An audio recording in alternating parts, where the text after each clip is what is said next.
శ్రోతలకు నా హృదయపూర్వక నమస్కారములు.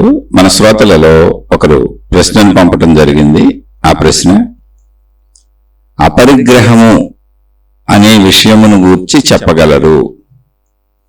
ఈ విషయమును భగవద్గీత లాంటి గ్రంథాలలో అనేక చోట్ల అనేక మంది మహాత్ములు దీనిని తెలియజేయటం జరిగింది. ఈ అపరిగ్రహము అనే విషయం గూర్చి పూర్తిగా వివరించగలరు. అన్యాయముగా అక్రమముగా సంపాదించిన ధనం దయతో ఇతరులకు ఇవ్వడం వలన ఇచ్చిన వారి కర్మలు తీసుకున్న వారికి తగులుతాయా? మరి కాస్త వివరంగా తెలుసుకోవాలని ఉన్నది. ఇదండి వీరి ప్రశ్న. ఈ ప్రశ్న ఒక సోదరి అడిగారు. అపరిగ్రహము అనేటువంటి పదం ఆధ్యాత్మికతలో కొంత ప్రాముఖ్యతను సంతరించుకున్న పదం. అంటే జైనము, బౌద్ధము ఈ మతాలలో అపరిగ్రహమునకు చాలా ప్రాముఖ్యత ఉంటుంది. అలాగే అంటే ఈ అందరికీ అన్ని మతాలలో ఈ అపరిగ్రహం ప్రాముఖ్యమైనదే. ప్రత్యేకంగా చెప్పబడింది కొన్ని చోట్ల. పతంజలి యోగ సూత్రాలలో ఆయన చెప్పేటువంటి అష్టాంగ యోగ మార్గాలలో ఒక దాంట్లో అపరిగ్రహము అనేటువంటిది కూడా వస్తుంది. అసలు ఏదైనా ఎవరు ఏం చెప్పుకుంటున్నా మానవ జాతికి చెబుతున్న విషయాలు. మన ముందు తరాల వాళ్ళు జీవన విధానాలను పరిశీలించి గమనించి మనుషులు జీవిస్తున్నటువంటి జీవన సరళిని గమనించి అందులో మంచిని ఎన్నుకొని అయ్యా ఈ మంచి నేర్చుకోండి, అమ్మ ఈ మంచి నేర్చుకోండి అని చెప్పారు. ఏ మతాలు చెప్పినా, ఏ మహాత్ములు చెప్పినా, ఎవరు చెప్పినా అది మనుషులకు పనికొచ్చే మంచి. దాన్ని మతం పేరుతో చెప్పుకున్నా, దేవుడి పేరుతో చెప్పుకున్నా, ఫలానా గ్రంథంలో ఉందని చెప్పుకున్నా, అవి ఏవైనా మానవ జాతికి అందించబడినటువంటి మంచి విషయాలు. మానవ జాతి ఇలా బ్రతికితే బాగుంటుంది, నీ జీవితం బాగుంటుంది, నీ చుట్టూ ఉన్న వాళ్ళ జీవితాలు బాగుంటాయి అని చెప్పబడినటువంటి విషయాలే జ్ఞానము. అదే ఆధ్యాత్మికత. దీన్ని మళ్ళీ ఏదో ఒక మతానికో, ఏదో గ్రంథానికో, ఏదో ఒక దేవుడికో, ఏదో ఒక గురువుకో అంటకట్టేద్దాం, అది గొప్పదని చెప్పేద్దాం, ఇలాంటి ప్రయత్నం చేయటం వల్ల ఏమవుతుందంటే మళ్ళీ మనం ఎటో వెళ్ళిపోతాం. అసలు ప్రయత్నాలు వదిలేయండి. ఎందుకంటే ఇది వెనక నుంచి చెప్పుకొస్తున్నారు, ఇంకా ముందుకు చెబుతూనే ఉంటారు. ఇప్పుడు అపరిగ్రహం అనే పదం ఉపయోగించకపోవచ్చు. తృప్తిగా ఉండండి, ఉన్నదాంతో తృప్తిగా ఉండండి అని వాడుక భాషలో చెప్పి ఉండొచ్చు. ఉన్నదాంతో తృప్తిగా ఉండండి అన్నా అపరిగ్రహమే. అపరిగ్రహము అంటే ఏంటి అంటే నీకు ఎంత కావాలో అంతే వాడుకో. ఈ సృష్టిలో బోల్డ్ ఉంది, అనంతంగా ఉంది సృష్టి. ఇందులో సంపదలు అనంతంగా ఉన్నాయి, మనిషికి ఉపయోగపడేవి అనంతంగా ఉన్నాయి. ఇందులో నీకెంత కావాలో అంత వాడుకో. ఆ ఎంత కావాలి అనేది చాలా తక్కువగా పెట్టుకో. సృష్టి సంపదలను వృధా చేయబాక, సృష్టి సంపదలను పాడు చేయబాక. అధిక ధనం కానీ, అధిక వస్తువులు కానీ, అధికమైనటువంటివన్నీ నేను కూర్చేసుకొని, పేర్చేసుకొని, దాచేసుకోవాలని అనుకోబాక. అది అపరిగ్రహం అంటే భావన. అది అంటే నువ్వు ఎంత తక్కువలో తృప్తిగా బతకగలుగుతావో నిన్ను నువ్వు అంత తక్కువకు తయారు చేసుకోని. ఇప్పుడు తిండి మినిమంలో నువ్వు బతకడానికి అవసరమైన ఏర్పాటు, బట్ట మినిమంలో నువ్వు కట్టుకొని బతకడానికి అవసరమైన అన్ని, అలా నివసించడానికి వసతులు, వనరులు, సౌకర్యాలు ఏవేమి నీకు అవసరమో అవన్నీ తక్కువ స్థాయిలో పెట్టుకో. వాడే ఇవాక సృష్టిలో ఉన్నాయి కదా అని. ఎందుకంటే ఈ సృష్టిలో ఉన్నవన్నీ సృష్టిలో ఉన్న అందరి కోసం ఉన్నాయి. ఒక మనుషులే కాదు, మానవ జాతే కాదు, అసలు మొత్తం సృష్టిలో ఉన్న సమస్తం కోసం ఉన్నాయి, సృష్టిలో ఉన్నాయని. అందులో నువ్వు కూడా ఉన్నావు. కాబట్టి వీలైనంత నువ్వు బ్రతకడానికి వాడుకోక తప్పదు కనుక వీలైనంత తక్కువగా వాడుకోవటాన్ని అపరిగ్రహము అంటారు. అలా కాదు, నాకు బలం ఉంది, నాకు తెలివి ఉంది, నాకు ప్రజ్ఞ ఉంది, నేను ఎంతైనా వాడేసుకుంటాను, ఇక్కడున్న వసతులు వనరులు నేను ఎంతైనా సంపాదించుకుంటానంటే అది అపరిగ్రహం కిందకి రాదు. కానీ అది చట్టపరంగా, న్యాయపరంగా, ధర్మపరంగా ఇప్పుడు సమాజంలో ఎవరు ఎంతైనా సంపాదించుకోవచ్చు. దానికి సంపాదన ఏంటి? ధనాన్ని మూలంగా పెట్టుకున్నాం. దాని ద్వారా నువ్వు ఎంతైనా పొందొచ్చు ఈ ప్రపంచంలో. ఇంకా ధనం వస్తే అన్ని వచ్చేసినట్టే. ఆ ధనంతో అన్ని కొనుక్కోవచ్చు, మొత్తం సృష్టిలో అన్ని పొందొచ్చు. ఇప్పుడు ప్రపంచంలో ఇప్పుడు గవర్నమెంట్లోనే ట్యాక్స్ కట్టమంటే ట్యాక్స్ కట్టి ధర్మబద్ధంగా, అంటే ప్రాపంచిక ధర్మం చట్టాల ప్రకారంగా, న్యాయాల ప్రకారంగా, ప్రపంచంలో ఉన్నటువంటి చట్ట న్యాయాల ప్రకారంగా, మన దేశ నియమాలు, న్యాయాలు, చట్టాల ప్రకారంగా నువ్వు ఇన్కమ్ ట్యాక్స్ కట్టి ఎంతైనా సంపాదించుకో. ఎన్ని వందల కోట్లు, వేల కోట్లు, లక్షల కోట్లు, కోట్ల కోట్లు సంపాదించుకో. నిన్నెవరూ ఏమీ అడగరు అసలు. ఇది మానవులు తయారు చేసుకున్న చట్టం. ఇప్పుడు ఇక్కడ ధనము అనేది ఎప్పుడైతే వచ్చిందో ధనంతో సృష్టిలో అన్నింటినీ పొందొచ్చు. అది గుర్తుపెట్టుకోండి. సృష్టి సౌకర్యాలన్నీ వాడేసుకోవచ్చు.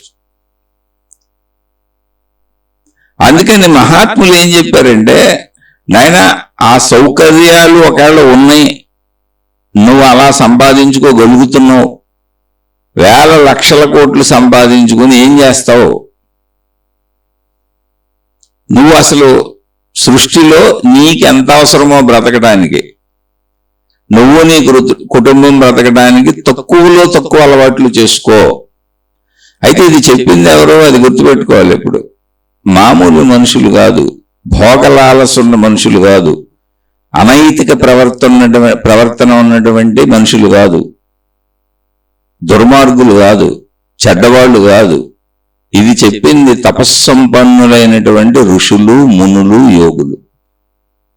వాళ్ళు అటువంటి జీవితాన్ని గడిపారు. దాన్ని సాత్విక జీవనము అంటారు. వాళ్ళు అన్నం తినటం మానేలా, బట్టలు కట్టుకోవటం మానేలా, పెళ్లిళ్ళు చేసుకోవటం మానేలా, కాపురాలు చేయటం మానేలా, పిల్లల్ని కంటం మానేలా, పిల్లల్ని పెంచుకోవటం మానేలా, చనిపోయే వరకు వాళ్ళు కూడా మనలాగానే బ్రతికారు. కానీ పరుగులు పెట్టే మనసుని, అంటే ఇప్పుడు అన్నం తింటున్నా, నాకెంత అవసరమో ఇంత అన్నం, ఒక కూర, ఒక పచ్చడి, ఏదో ఒక మజ్జిగ, ఏదో ఒక పద్ధతిగా తిని మనం హాయిగా ఉండొచ్చు. లేదు, మనసు పరిగెడుతుంది, ఫలానా ఐటమ్సే నాకు ఇష్టం, ఫలానా ఇన్ని రకాలు ఉంటేనే తింటా నేను, లేకపోతే నేను అన్నమైనా మానేస్తాను కానీ తినను, నాకు అవన్నీ కావలసిందే. ఇది సామాన్య లాలసున్న మనుషుల జీవితం. ఇప్పుడు అన్ని ధర్మంగా సంపాదించుకోలేకపోతే అధర్మానికి వెళ్ళైనా చేస్తారు. అది దుర్మార్గ జీవితం. వాళ్ళు చెడ్డవాళ్ళు. అబద్ధాలు చెప్పైనా చేస్తారు, మోసాలు చెప్పైనా అవన్నీ తింటారు. ఏం చేసైనా వాళ్ళు అవన్నీ తినాల్సిందే. అది నీచపు జీవితం, దుర్మార్గపు జీవితం, చెడ్డ జీవితం కాదు. న్యాయ మార్గంలోనే దేశ పరిస్థితుల్లో నాకు అన్ని దొరికినాయి, నేను ఎన్నైనా చేయగలను, ధర్మంగా ట్యాక్సులు కట్టి సంపాదించుకున్నా, ఇప్పుడే నా ఇష్టం 10 రకాలు 100 రకాలు వండుకు తింటా, అందులో తింటా, మిగిలింది పారేస్తా. మీరు వెళ్ళి చూడండి, 5 స్టార్ హోటల్స్ అన్నింటిలోనూ మీరు ఎక్కడైనా చూడండి, పారేసే పదార్థాలు ఎన్ని ఉంటాయో చూడండి. చాలా ఇళ్లలో, డబ్బున్న ఇళ్ళు అన్నింటిలోనూ పారేసే పదార్థాలు ఉంటాయి. ఇక్కడ అది సామాజిక ధర్మంలో ఎవరో పట్టించుకోరు దాన్ని. కానీ ఋషులు, మునులు, యోగులు లాంటి సాత్విక జీవనులు దాన్ని కూడా పట్టించుకుంటారు. ఎందుకంటే సృష్టిలో పండిన పంట, సృష్టిలో తయారవుతున్న, ఉత్పత్తి అవుతున్నటువంటి వస్తువులు, వినియోగ వస్తువులు ఏవైనా కూడా మొత్తం సృష్టికి అవసరం. అసలు తిండే దొరకని వాళ్ళు ఉన్నారు, అసలు ఉద్యోగమే లేక డబ్బు సంపాదించుకోవడానికి ఇబ్బంది పడేవాళ్ళు ఉంటే, ఒకే వ్యక్తి కోట్ల లక్షల రూపాయలు సంపాదించేస్తున్నాడు అనేక వ్యాపారాలు పెట్టి. అయితే అది చట్టపరంగా ధర్మమే, నువ్వు ఇన్కమ్ ట్యాక్సులు కట్టుకోవచ్చు, కానీ సృష్టిపరంగా అది అధర్మము అని చెప్పారు. అందుకని అపరిగ్రహము అని చెప్పారు. నువ్వు మనిషివి కదా, నీలాంటి సాటి మనుషులు, అందుకే చెప్పాను వాళ్ళు సాత్విక జీవనులు. అసలు ఈ మాటలు చెప్పిన వాళ్ళు ఎవరో సాత్విక జీవనులు, ఆధ్యాత్మిక జీవనులు. భౌతిక జీవితంతో పని లేదు. భౌతిక జీవితంలో ట్యాక్సులు కట్టిన ఇష్టం వచ్చిన సంపాదించుకోవచ్చు, దాచుకోవచ్చు. నువ్వు తింటావో పారేసుకుంటావో నీ ఇష్టం, నువ్వు తాగి తందనాలు ఆడతావా నీ ఇష్టం. ఎందుకంటే తాగటానికి కూడా లైసెన్స్డ్ బార్లు ఉన్నాయి, జోగశాలలు ఉన్నాయి, అన్ని గవర్నమెంట్లో పెడుతున్నాయి అన్ని దేశాలలో.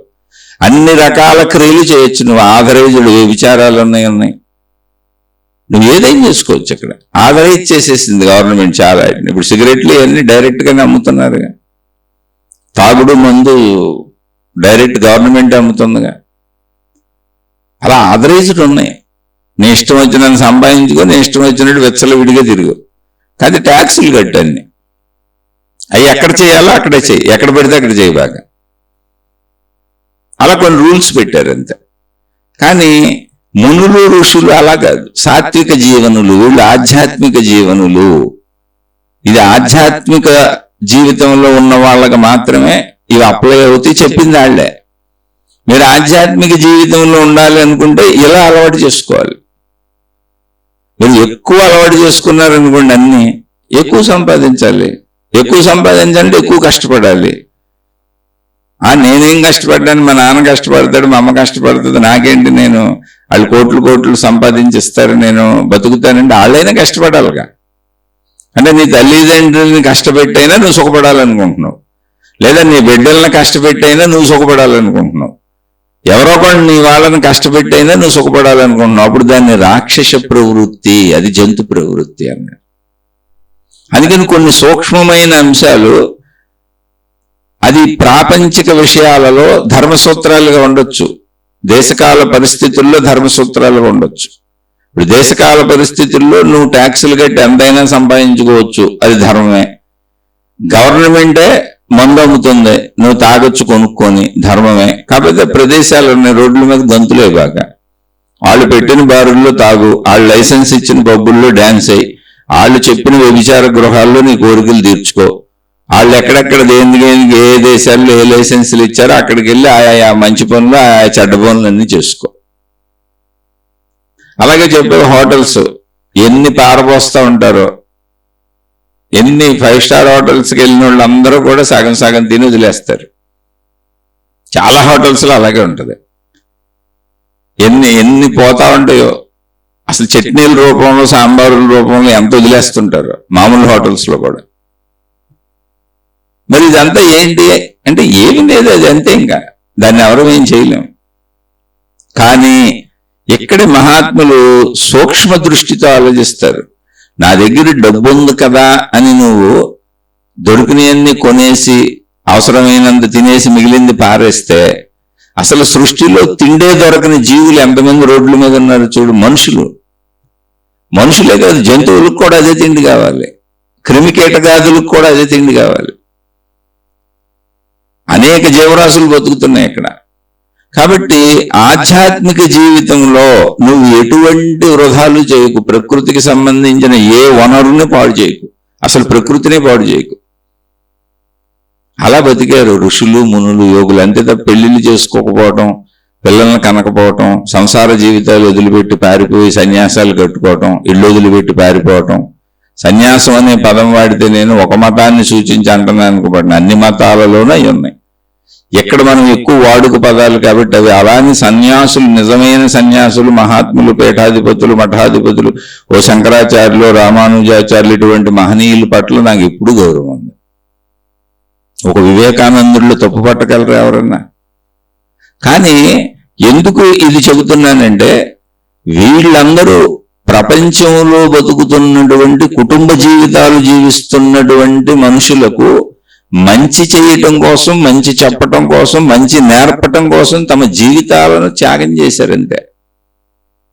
అలా అరుదుగా కొంతమంది, అంతే తప్ప అందరినీ అటు వెళ్ళిపోమని కాదు. అటు వెళ్తే ఇంకెక్కడ సృష్టి ఎక్కడ ఉంది? అసలు సృష్టి నీకు ఏర్పాటు చేసిన జీవితాన్ని నువ్వు జీవించు. సృష్టి ఏర్పాటు చేసిన జీవితం శరీరపరమైన జీవితం. ఈ శరీరపరమైన జీవితం ఇంద్రియపరమైన జీవితం. ఇంద్రియపరమైన జీవితానికి స్త్రీ పురుష అవసరతలు ఉన్నాయి. స్త్రీ పురుష అవసరతలు ఉన్నాయి కనుక కుటుంబం ఉంటుంది. నువ్వు పుట్టడానికే ఒక కుటుంబం ఉంది. నువ్వు తల్లిదండ్రులకు పుడతావు, అది నీ కుటుంబం. నీకు మళ్ళీ పిల్లలు పుడతారు, అది నీ కుటుంబం. సృష్టిని ఆపేయటానికి ఎక్కడ కుదురుతుంది? కుదరదు. అందుకని సృష్టి నడకకు తగ్గట్టు పదాలను మాట్లాడుకుంటున్నా. ఎవరిని కించపరచాలని కాదు. అసలు సృష్టి నడక సన్యాసం కాదు. సృష్టి నడక సంసారం, సృష్టే సంసారం. సృష్టి నడకంతా అభివృద్ధి చెందుతూ ఉంటుంది, ముందుకు పోతా ఉంటుంది, సృష్టి అంతమవటం ఉండదు. అప్పుడు సృష్టి సంసారం అయినప్పుడు మళ్ళీ నువ్వు ఎక్కడ సన్యాసానికి వెళ్తావు?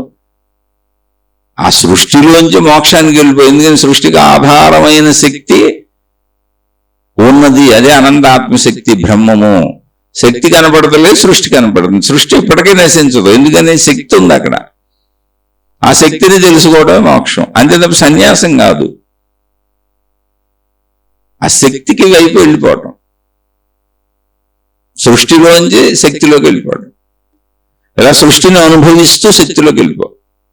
అలా అనుభవించేటప్పుడు మరి సృష్టిలో ఎన్నో ఉన్నాయి, ఎంతో మంది ఉన్నారు, మళ్ళీ రాబోయే తరాలు ఉన్నాయి, మళ్ళీ ఇంకా మనుషులు పుట్టుకొస్తారు. స్వార్థపూరిత ఆలోచన తన వరకే చేసేవారు చెడ్డవారు. మళ్ళీ అది దేశకాల పరిస్థితుల చట్టాల్లో వాళ్ళు మంచోళ్ళు అయి ఉండొచ్చు, ఆధ్యాత్మికతలో వాళ్ళు చెడ్డవాళ్ళు. ఇన్కమ్ ట్యాక్సులు కట్టి ఎంతైనా సంపాదించుకోవచ్చు, ఇది ప్రాపంచిక రూల్స్. కానీ ఆధ్యాత్మికతలో కాదు, అది అధర్మమే. ఒకవేళ అలా నువ్వు ఎంతైనా సంపాదిస్తుంటే అవకాశాలు నీకు వస్తే దాన్ని ధర్మకార్యములకు వెచ్చించమని చెప్పారు. అంటే ఆకలితో ఉన్న వాళ్ళకి ముందు అన్నం పెట్టి, ఫస్ట్ పాయింట్ అది. బట్టలు లేని వాళ్ళకి బట్టలు, అలా ధర్మకార్యాలకు వెచ్చించు. మళ్ళీ సృష్టిని బాగుపరచడానికి వెచ్చించు, ఎందుకంటే సృష్టిలోంచి పొందేవు అదంతా. నువ్వు దాన్ని నువ్వు పట్టుకెళ్ళడం అయితే కుదరదు, మరణంతో ఇక్కడ వదిలి వెళ్లాల్సిందే ఎవరైనా. అందుకని అసలు ఈ బోధలన్నీ ఎవరికంటే ఋషితుల్యమైనటువంటి జీవితాలు గడిపిన ఋషులు, మునులు, యోగులు అతి తక్కువతో, అంటే అతి తక్కువ వస్తువులతో, అతి తక్కువ అవసరాలతో, అతి తక్కువ ఏంటి భౌతిక అవసరాలు, ప్రాపంచిక విషయాలు. ఇప్పుడు శారీరక కోరికలు మన శరీరంలోనే ఉంది, అది దానికి నువ్వు వెళ్ళి ఎక్కడి నుంచి ఏం తెచ్చుకోక్కర్లా. స్త్రీ ఉంది, పురుషుడు ఉన్నాడు, సృష్టి తయారు చేసింది. శారీరక కోరికలు తీర్చుకుంటూ పిల్లలు పుట్టేలా పెట్టింది. శారీరక కోరికల ఆకర్షణ సృష్టి పెట్టింది. అది సృష్టి పద్ధతిలో నడుద్దాం, అది ధర్మం అంటే. ఇప్పుడు దేశకాల పరిస్థితుల చట్టాలను పాటించటం దేశధర్మం, దేశధర్మాన్ని ఒప్పుకుంటున్నాం. ఆ చట్టాలకు విరుద్ధంగా వెళ్ళామనుకో చట్టాలు మనల్ని శిక్షిస్తాయి.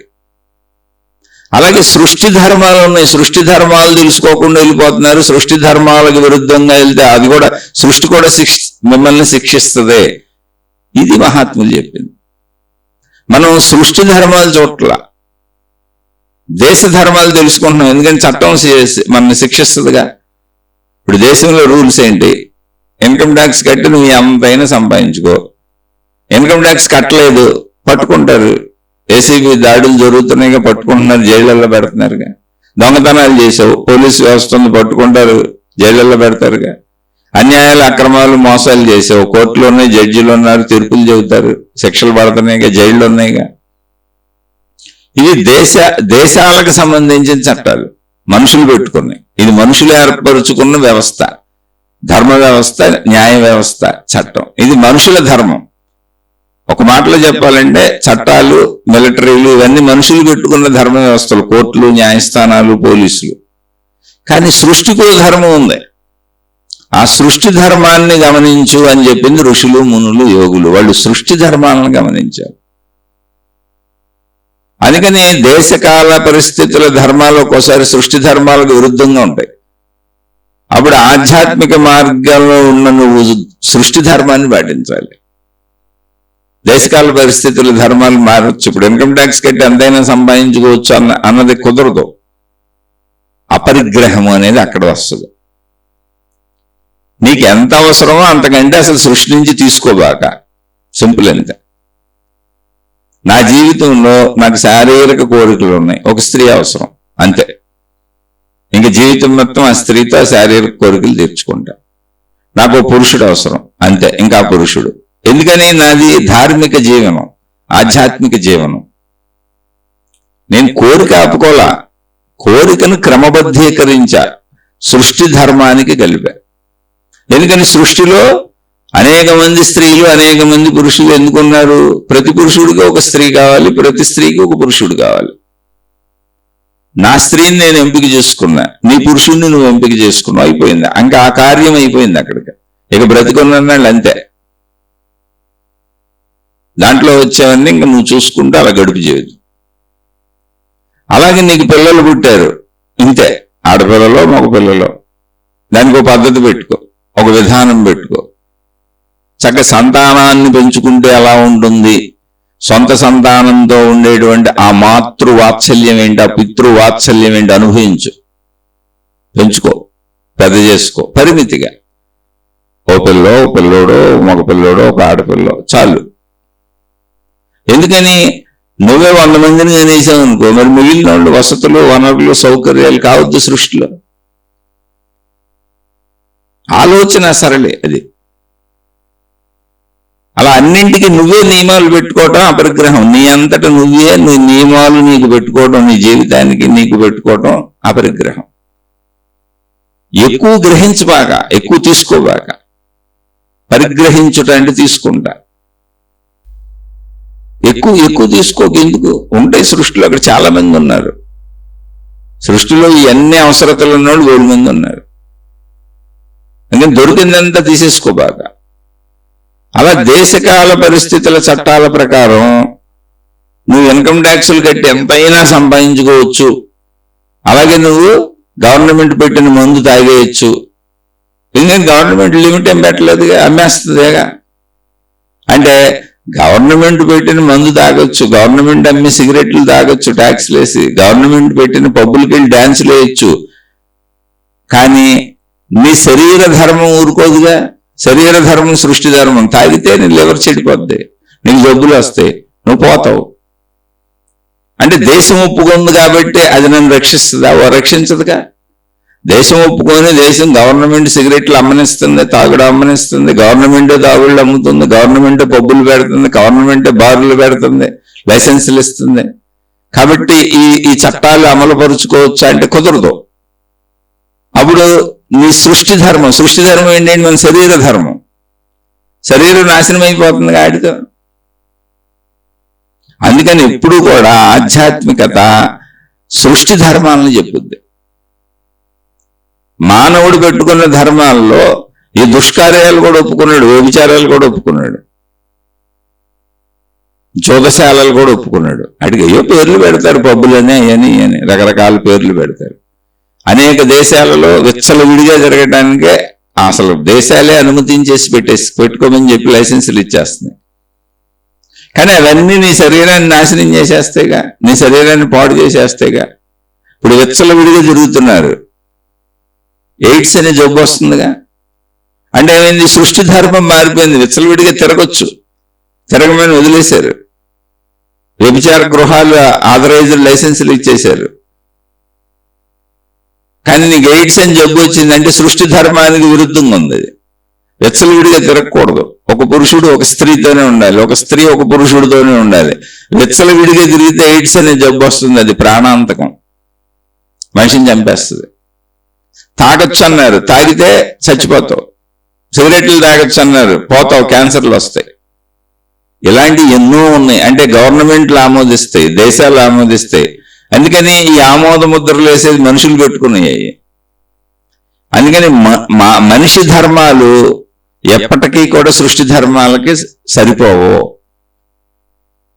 అందుకని ఆధ్యాత్మికత చెప్పేది సృష్టి ధర్మాలు, విశ్వ నియమాలు, సృష్టి సూత్రాలు. అది అలాగే జరుగుతుంది. అందుకే ఋషులు మునులు రచించినటువంటి మహాత్ములు మనకు అందించినటువంటి జ్ఞాన గ్రంథాలను శాస్త్రములు అనే కూడా అంటారు. ఒక పేరు ఉంది, పేర్లు పెట్టేటప్పుడే అద్భుతంగా పెడతారు. శాస్త్రములు అంటే అర్థం ఏంటో తెలుసా? శాసనములు కలిగినది. అది శాసనం. శాసనము అంటే ఏంటి? అది అలాగే జరుగుద్ది, ఇక మారదు. అది ఎంతో కాలం తపస్సులు చేసి, సృష్టిని పరిశీలించి, మానవ జాతిని పరిశీలించి, చుట్టూ ఉన్న ప్రకృతిని పరిశీలించి, చుట్టూ ఉన్న జంతుజాలాన్ని, జీవజాలాన్ని పరిశీలించి మహాత్ములు చెప్పినటువంటి సత్యాలు, సృష్టి సత్యాలు, విశ్వ నియమాలు. అవి మారవు. వాటిని శాస్త్రములుగా అందించారు. ఇలా జీవించండి అని శాసనములు. అందులో కొన్ని మారచ్చు. ఎందుకనంటే అవి రచించబడిన కాల పరిస్థితులలో కొన్ని ఆచార సాంప్రదాయాల పద్ధతులు మారచ్చు. ఇప్పుడు ఈ శాస్త్రములు రచించబడినప్పుడు వేల లక్షల సంవత్సరాల వెనక్కి వెళ్తే స్త్రీలు చదువుకోవటం అనేది ఈ మధ్య కాలంలో వచ్చింది. స్త్రీలు చదువుకోవటం అనే కాన్సెప్టే ఏదైనా ఒక 200-300 సంవత్సరాల నుంచి వచ్చిందేమో, ఇంకా తక్కువేమో. అసలు స్త్రీలు బయటకు వెళ్ళి అసలు ఉద్యోగాలు చేయటం అనేది నా వరకు, నాకు తెలిసినంత వరకు మా అమ్మగారు వాళ్ళ హయాంలో కూడా అసలు స్త్రీలు ఏమైనా కొద్దో గొప్ప చదువుకున్నారేమో కానీ బయటకు వెళ్ళి ఉద్యోగం చేయడం లేదు అసలు. ఇప్పుడు మా పిల్లల హయాంకి వచ్చేటప్పటికి మా అమ్మాయి చక్కగా చదువుకుంది. మా అమ్మాయి అమెరికా వెళ్ళి ఎంఎస్ చేసి వచ్చింది. ఇప్పుడు నా భార్య వయసు వచ్చేటప్పటికి చదువుకోవడం, ఉద్యోగాలు వచ్చినాయి, భార్య ఎత్తులు లేవు. కానీ మా అమ్మాయి వయసు వచ్చేటప్పటికి ఇప్పుడు మొత్తం స్త్రీ పురుషులు సమానం. మా అమ్మగారి కాలంలో చదువులు కూడా చాలా తక్కువ. నా భార్య కాలంలో చదువులు ఉన్నాయి, ఉద్యోగాలు ఉన్నాయి, అప్పుడప్పుడే స్త్రీలు కొంచెం ముందుకెళ్తున్నారు. అలా ఈ మధ్య వచ్చింది. అందుకని గ్రంథాలు రచించబడినప్పుడు మనం చదువుతున్నటువంటి పూర్వపు గ్రంథాలలో అప్పటి నాగరికత, అప్పటి దేశకాల పరిస్థితులు, అప్పటి వివాహ వ్యవస్థ, అప్పుడున్నటువంటి సామాజిక పరిస్థితులను బట్టి కొన్ని రచించబడి ఉంటాయి. వాటిని ఇప్పటికి మోడరేట్ చేసుకొని జీవితాన్ని నడుపుకోవాలి తప్ప శాస్త్రములను ఖండించకూడదు. శాస్త్రములు శాసనములు, సృష్టి నియమం మారదు. సూర్యుడు తూర్పున ఉదయిస్తాడు అని చెప్పారనుకోండి,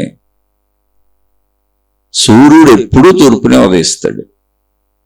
అదేంటంటే సూర్యుడు తూర్పున ఎలా ఉదయిస్తాడు అని మార్చడానికి ఉండదు. ఎందుకని అంటే సూర్యుడు తూర్పున ఉదయిస్తాడు అనేది కరెక్ట్ కాదు. అసలు సూర్యుడు ఉదయించిన వైపు తూర్పు.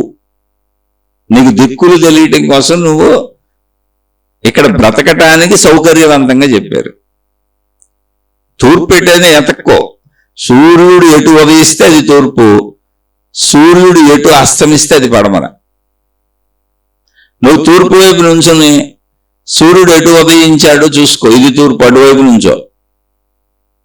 నీకు వెనక భాగంలో పడమర ఉంది, నీకు కుడి భాగంలో దక్షిణం ఉంది, నీకు ఎడం భాగంలో ఉత్తరం ఉంది. ఇది వ్యావహారిక సత్యం. వ్యావహారిక సత్యం అంటే ఏంటి? అసలు దిక్కులే లేవు. కానీ బ్రతకటానికి దిక్కులు కావాలి. ఇక్కడ మనం ఎక్కడ ఉన్నామో ఏంటో తెలియాలి. వ్యావహారిక సత్యాలు అంటారు.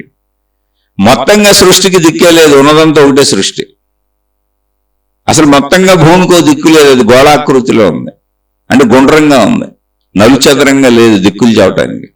కానీ మనం బ్రతికేటప్పుడు భూమి మీద వ్యావహారిక సత్యంలో భూమి మనకు నలుచదరంగా కనపడుతుంది. ఏర్పాటు చేసుకుంటాం మనం ఇల్లు కట్టుకోవాలన్నా ఏం చేసుకోవాలన్నా. అంటే అది భావనాత్మక నలుచదరం తప్ప దాని వ్యవహారాత్మికత గోళము సున్నాలా ఉంది, బంతిలా ఉంది. అప్పుడు దిక్కులు ఎక్కడ ఉంటాయి? దిక్కులన్నీ వ్యావహారిక సత్యములు.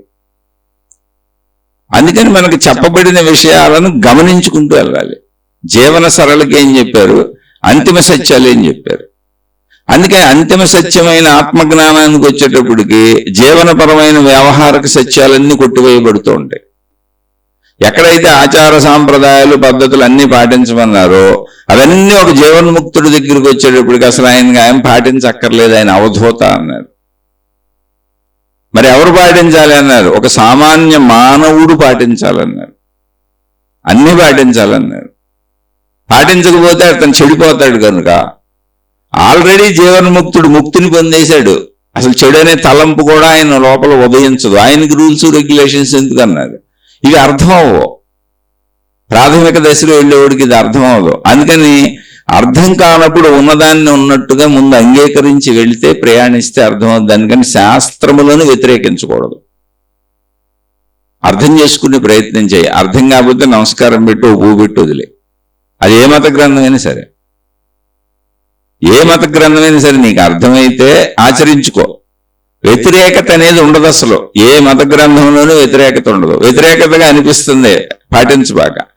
ఎక్కడైనా హాని చేయమన్నట్టు అనిపిస్తుంది, చేయబాక. ఎవరికైనా చెడు చేయమన్నట్టు అనిపిస్తుంది, చేయబాక.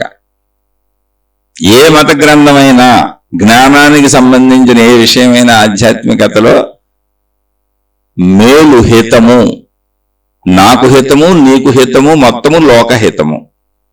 సర్వే జనా సుఖినో భవంతు, లోకా సమస్త సుఖినో భవంతు అనే చెబుతుంది.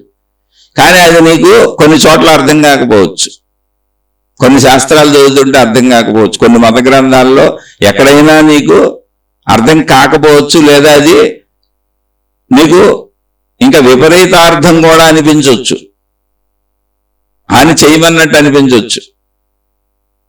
ఆపేసే హాని చేయబాక. హాని ఎప్పుడూ ఆధ్యాత్మికత చెప్పదు, అసలు హాని జ్ఞానంలో ఉండదు. అసలు జ్ఞానమంతా ఇప్పుడు కలుపుకోవటం, ప్రేమ, ఏకత్వ భావంలోకి వెళ్ళటమే ఉంటుంది, సమానత్వం ఉంటుంది, సమత ఉంటుంది.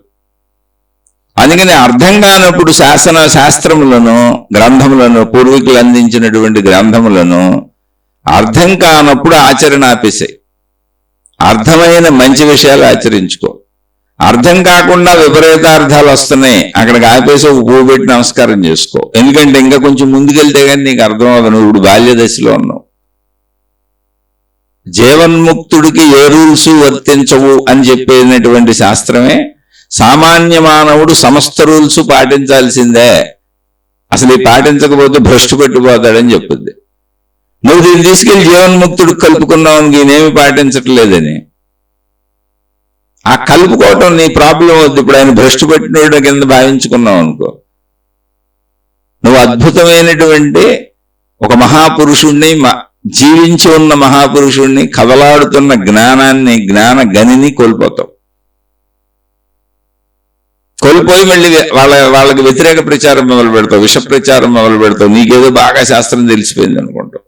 ఎప్పుడు గుర్తుపెట్టుకో, వ్యతిరేకతలు, ఒకరి గురించి దుష్ప్రచారాలు, ఇతరులకు చెడు జరిగేలా ఏది అసలు ఇతరులకే కాదు, మనుషులకు కాదు, జంతువులకి, ప్రకృతిలో చెట్టు పుట్ట చేమకు కూడా హాని చేయొద్దని చెప్పుద్ది. లోకా సమస్త సుఖినో భవంతు. లోకా సమస్త అంటే ఏ లోకాలు ఉన్నాయని కాదు, అనేక లోకాలు ఉన్నాయని కాదు, ఉన్నదంతా ఒకటే విశ్వం, ఏక విశ్వం, అనంత ఆత్మశక్తి. మరి లోకాలు ఏంటండి అంటే, మనిషిగా మన శరీర నిర్మాణానికి ఈ సృష్టి ఎలా కనపడుతుంది, దోమ శరీర నిర్మాణానికి దానికి ఇంకోలా కనపడుతుంది, చీమకు ఇంకోలా కనపడుతుంది, ఏనుగుకు ఇంకోలా అనిపిస్తుంది, కుక్కకు ఇంకోలా అనిపిస్తుంది, పాముకు ఇంకోలా అనిపిస్తుంది, బ్యాక్టీరియా జీవులు కోటాను కోట్లు ఉన్నాయి, వాటికి ఇంకోలా అనిపిస్తుంది, సముద్రం లోపల బ్రతికేటువంటి చేపలు లాంటి జీవులు లక్షల కోట్లు ఉన్నాయి, వాటికి ఇంకోలా అనిపిస్తుంది. అలా ప్రతి జీవికి దాని శరీర నిర్మాణమును బట్టి ఇదే సృష్టి ఇంకోలా అనిపిస్తూ ఉంటుంది. కాబట్టి ఎన్ని జీవులు ఉన్నాయో వృక్షాలకు ఇంకోలా అనిపిస్తుంది, ఎన్ని జీవులు ఉన్నాయో అన్ని లోకములుగా ఈ ఏకలోకమునే అవి భావించుకుంటా ఉంటాయి. దేనికని దాని లోకంగా భావించుకుంటాయి. మనం మానవ లోకం అనుకున్నాం, ఒక్కొక్క జంతువు ఒక్కో లోకం, వృక్షాలు వృక్షలోకం అనుకుంటాయి. కాబట్టి అనేక లోకములుగా ఇది భావించుకుంటున్న ఏకలోకాన్ని ఇక్కడ ఉన్న జీవులు. అందుకని లోకా సమస్త సుఖినో భవంతు అంటే దేని లోకం దాన్ని భావించుకుంటుందో ఆ ప్రతి జీవి బాగుండాలి. అలా భావించుకుంటున్న జీవులు వాటి లోకాలన్నీ హాయిగా ఉండాలి. ఇది ఋషులు ఇచ్చినటువంటి అద్భుతమైంది. అంటే అనంత సృష్టి బాగుండాలని కోరుకున్నారు. ఆ బాగుండాలన్న ప్రాతిపదికనే ఉంటాయి జ్ఞాన గ్రంథాలు, శాస్త్రాలన్నీ. అలా బాగుండాలని పనే చేయాలి. నువ్వు చదువుతున్నప్పుడు అది ఏదైనా గ్రహించినప్పుడు అందులో నీకు వ్యతిరేకత ధ్వనించింది అనుకో, బాగుండకుండా ఉండేలా నువ్వు ప్రవర్తించేటట్టు, ఇతర మతాన్ని విమర్శించేటట్టు, ఇతర దేవుణ్ణి విమర్శించేటట్టు, నా దేవుడు గొప్పంచేటట్టు జరుగుతున్నాయి బయట. అవి చేయకూడదు. నీకు అది అర్థం కాలేదంటే, అది మతాలే కాదు, మనిషినైనా సరే చేయకూడదు. వ్యతిరేకతని ప్రదర్శించకూడదు, చెడుని ప్రదర్శించకూడదు, ప్రవర్తించకూడదు. అది నీకు గ్రంథంలో అనిపించినా సరే, ఎందుకంటే నీకు అర్థం కాక అనిపించింది, పోల్చుకోవటం నీకు సరిపోలేదు. సామాన్యుడికి చెప్పిన విషయాన్ని తీసుకెళ్ళి ఒక మహాత్ముడికి పోల్చావనుకో సరిపోదు. ఒక మహాత్ముడికి సంబంధించిన విషయాన్ని తీసుకుని సామాన్యుడికి అన్వయించి అలా చేసేవనుకో అప్పుడు సరిపోదు, వికృతార్థాలు వస్తాయి. అందుకని అపరిగ్రహము అన్నప్పుడు మహాత్ములు చెప్పింది ఏంటంటే ఏదైనా తగుమాత్రంగా, అన్ని తగుమాత్రంగా. ఎవరు చెప్పారు? ఎందుకది చెప్పిన వాళ్ళు ఎవరు? ముందు దాన్ని బట్టి అర్థం చేసుకోవాలి. ఋషులు, మునులు, యోగులు వాళ్ళు చెప్పారు. వాళ్ళు తగుమాత్ర జీవితాన్ని జీవించారు, అంతే. తగుమాత్ర జీవితం. ఇప్పుడు ఎలా అంటే ఒకసారి చూడండి, మన జీవితంలో ఉంది అది. ఇప్పుడు మనం గాలి పీల్చుకొని వదులుతాం, డబ్బు సంపాదనలాగా, సుఖభోగాల్లాగా, వస్తువులు పేర్చేసుకొని ఇల్లంతా వస్తువుల్లాగా గాలిని ఎక్కువ పీల్చేసుకోగలరా? గాలిని పీల్చేసుకు దాచేసుకోగలరా?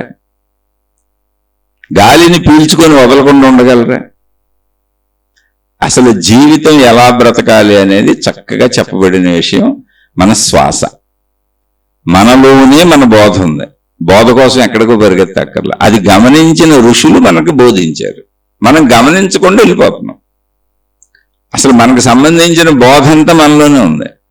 మన శ్వాస ఎంత పీల్చుకుంటామో అంతే వదులుతాం, ఎంత వదిలేమో అంత పీల్చుకుంటాం. ఇది ఆగదు, మనం మరణించే వరకు ఆగదు. రాత్రి నిద్రలో కూడా జరుగుతూనే ఉంటుంది, ఒడ్డు కొట్టుకుంటూనే ఉంటుంది. అలాగే ఈ సృష్టి నుంచి నువ్వు ఎంత తీసుకున్నావో, లేదా ఒక మనిషి నుంచి నువ్వేం పుచ్చుకున్నావో, ఈ ప్రకృతి నుంచి నువ్వు ఎంత పుచ్చుకున్నావో వాడుకో, పుచ్చుకో, మళ్ళీ తిరిగి దానికి అంత ఇచ్చేయి. ఇవ్వటం కూడా నేర్చుకో, లేకపోతే ఇచ్చి పుచ్చుకోవడం లేదు, జీవించటం ఎలా? ఇప్పుడు ఒక భార్య నుంచి నేను సుఖం పొందుతున్నాను అంటే సృష్టి నిర్మాణం ఎలా ఉంది? అదే సమయంలో భార్య కూడా సుఖపడుతూ ఉంటుంది. శారీరక సుఖం ఇద్దరికీ ఒకసారి లభిస్తుంది. అందుకనే మళ్ళీ చట్టాలలో ఒక సూచన ఉంది. భార్యకు ఇష్టము లేకుండా భర్త భార్యను శారీరక సుఖం కోసం కూడా బలవంత పెట్టకూడదు. ఇదే రూల్ భార్యకు కూడా వర్తిస్తుంది. అప్పుడు అది కాపురం చేయడం కాదు, రేపు కిందకే వస్తుంది అని చెప్పారు. ఎందుకని అంటే ఇష్టత లేకుండా వాళ్ళ శరీరాన్ని బలవంతంగా మనం వాడుకున్నప్పుడు వాళ్ళ శరీరం బాధపడుతుంది. అలాంటివి చేయకూడదని చెప్పారు. వాళ్ళకి ఇష్టత ఉండాలి. సృష్టి ఎలా పెట్టింది? ఇద్దరూ ఇష్టపడితే ఇద్దరూ సుఖపడేలా పెట్టింది. ఇష్టపడకపోతే ఒకళ్ళు బలవంతంగా నేను సుఖాన్ని పొందుతానంటే రెండో వాళ్ళు దుఃఖం పొందుతున్నారు. దానికి తగు చర్య ఉంది, శిక్ష ఉంది. సృష్టి నియమాలన్నీ ఇలాగ ఉన్నాయి. అటువంటిది అపరిగ్రహం. నీ శ్వాస నియమాన్ని పెట్టుకో. ఎంత పీల్చావో అంత వదలాలి, అంత వదలాల్సిందే. ఆహారం తిన్నావు, మల విసర్జన చేయాల్సిందే. ఆహారం తిన్నాక దాచేసుకుంటామా? లేదు, మల విసర్జన చేయాల్సిందే. నీరు తాగావు, మూత్ర విసర్జన చేయాల్సిందే. ఎందుకు దాచేసుకుందాం డబ్బులాగా, వస్తువుల్లాగా? సేమ్ అపరిగ్రహ నియమం ఎందుకు చెప్పారు, అపరిగ్రహం అనే పద్ధతి ఎందుకు చెప్పారు సృష్టిలో అంటే, ఆహారం తిన్న వ్యక్తి మల విసర్జన సరిగా చేయకపోతే ఎటువంటి అనారోగ్యాలకు గురవుతాడో, నీరు తాగిన వ్యక్తి మూత్ర విసర్జన చేయకపోతే ఎటువంటి అనారోగ్యాలకు గురవుతాడో, ఇవన్నీ సరిగ్గా అవ్వకపోతే, నేను చెప్పేది మొత్తం ఉంచుకుంటే పోతాం. అసలు చేయకపోతే చచ్చిపోతాం. సరిగ్గా పూర్తిగా చేయకపోయినా కూడా చెబుతున్నా. అనారోగ్యాలన్నీ అదే. ఆయుర్వేద శాస్త్రమే దాని మీద మొదలవుద్ది. అసలు సర్వరోగాత్ మలవశాత్ అని.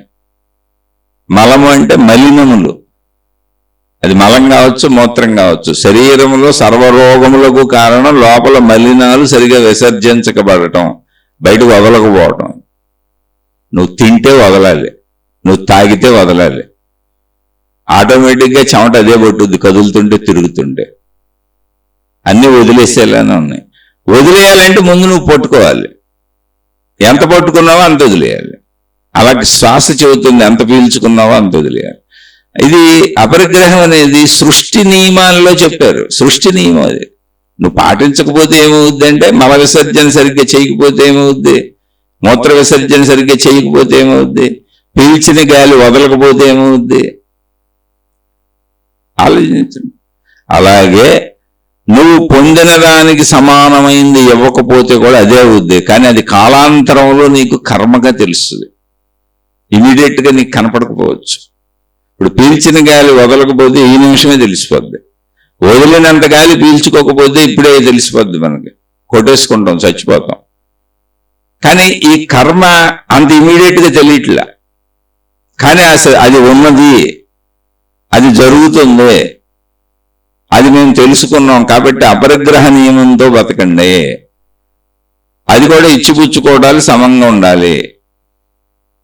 ఇది ఋషులు చెప్పింది. దాన్ని ధర్మము అన్నారు.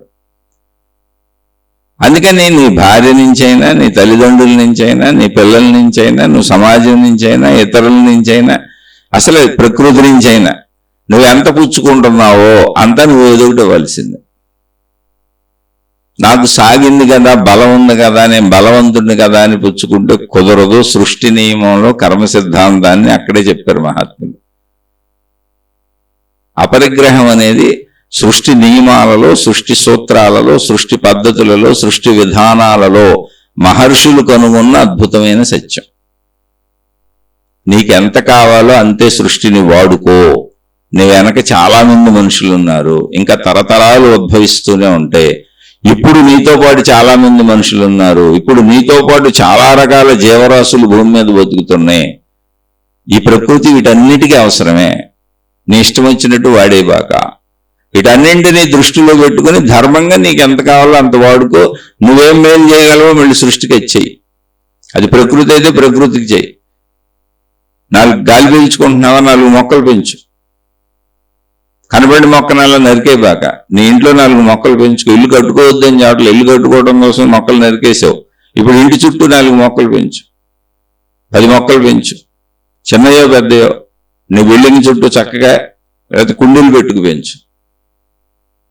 ఆ పర్యావరణాన్ని సమతుల్యించాయి. అలాగే మనుషులతో అయినా కుటుంబ వాతావరణం ఎప్పుడు బాగుంటుంది? తల్లిదండ్రులు, పిల్లలు, భార్య, భర్త ఇచ్చిపుచ్చుకోవడాలన్నీ చక్కగా సమంగా ఒకళ్ళకొకళ్ళు ప్రేమనివ్వటానికి ఎగబడుతున్నారు అనుకోండి.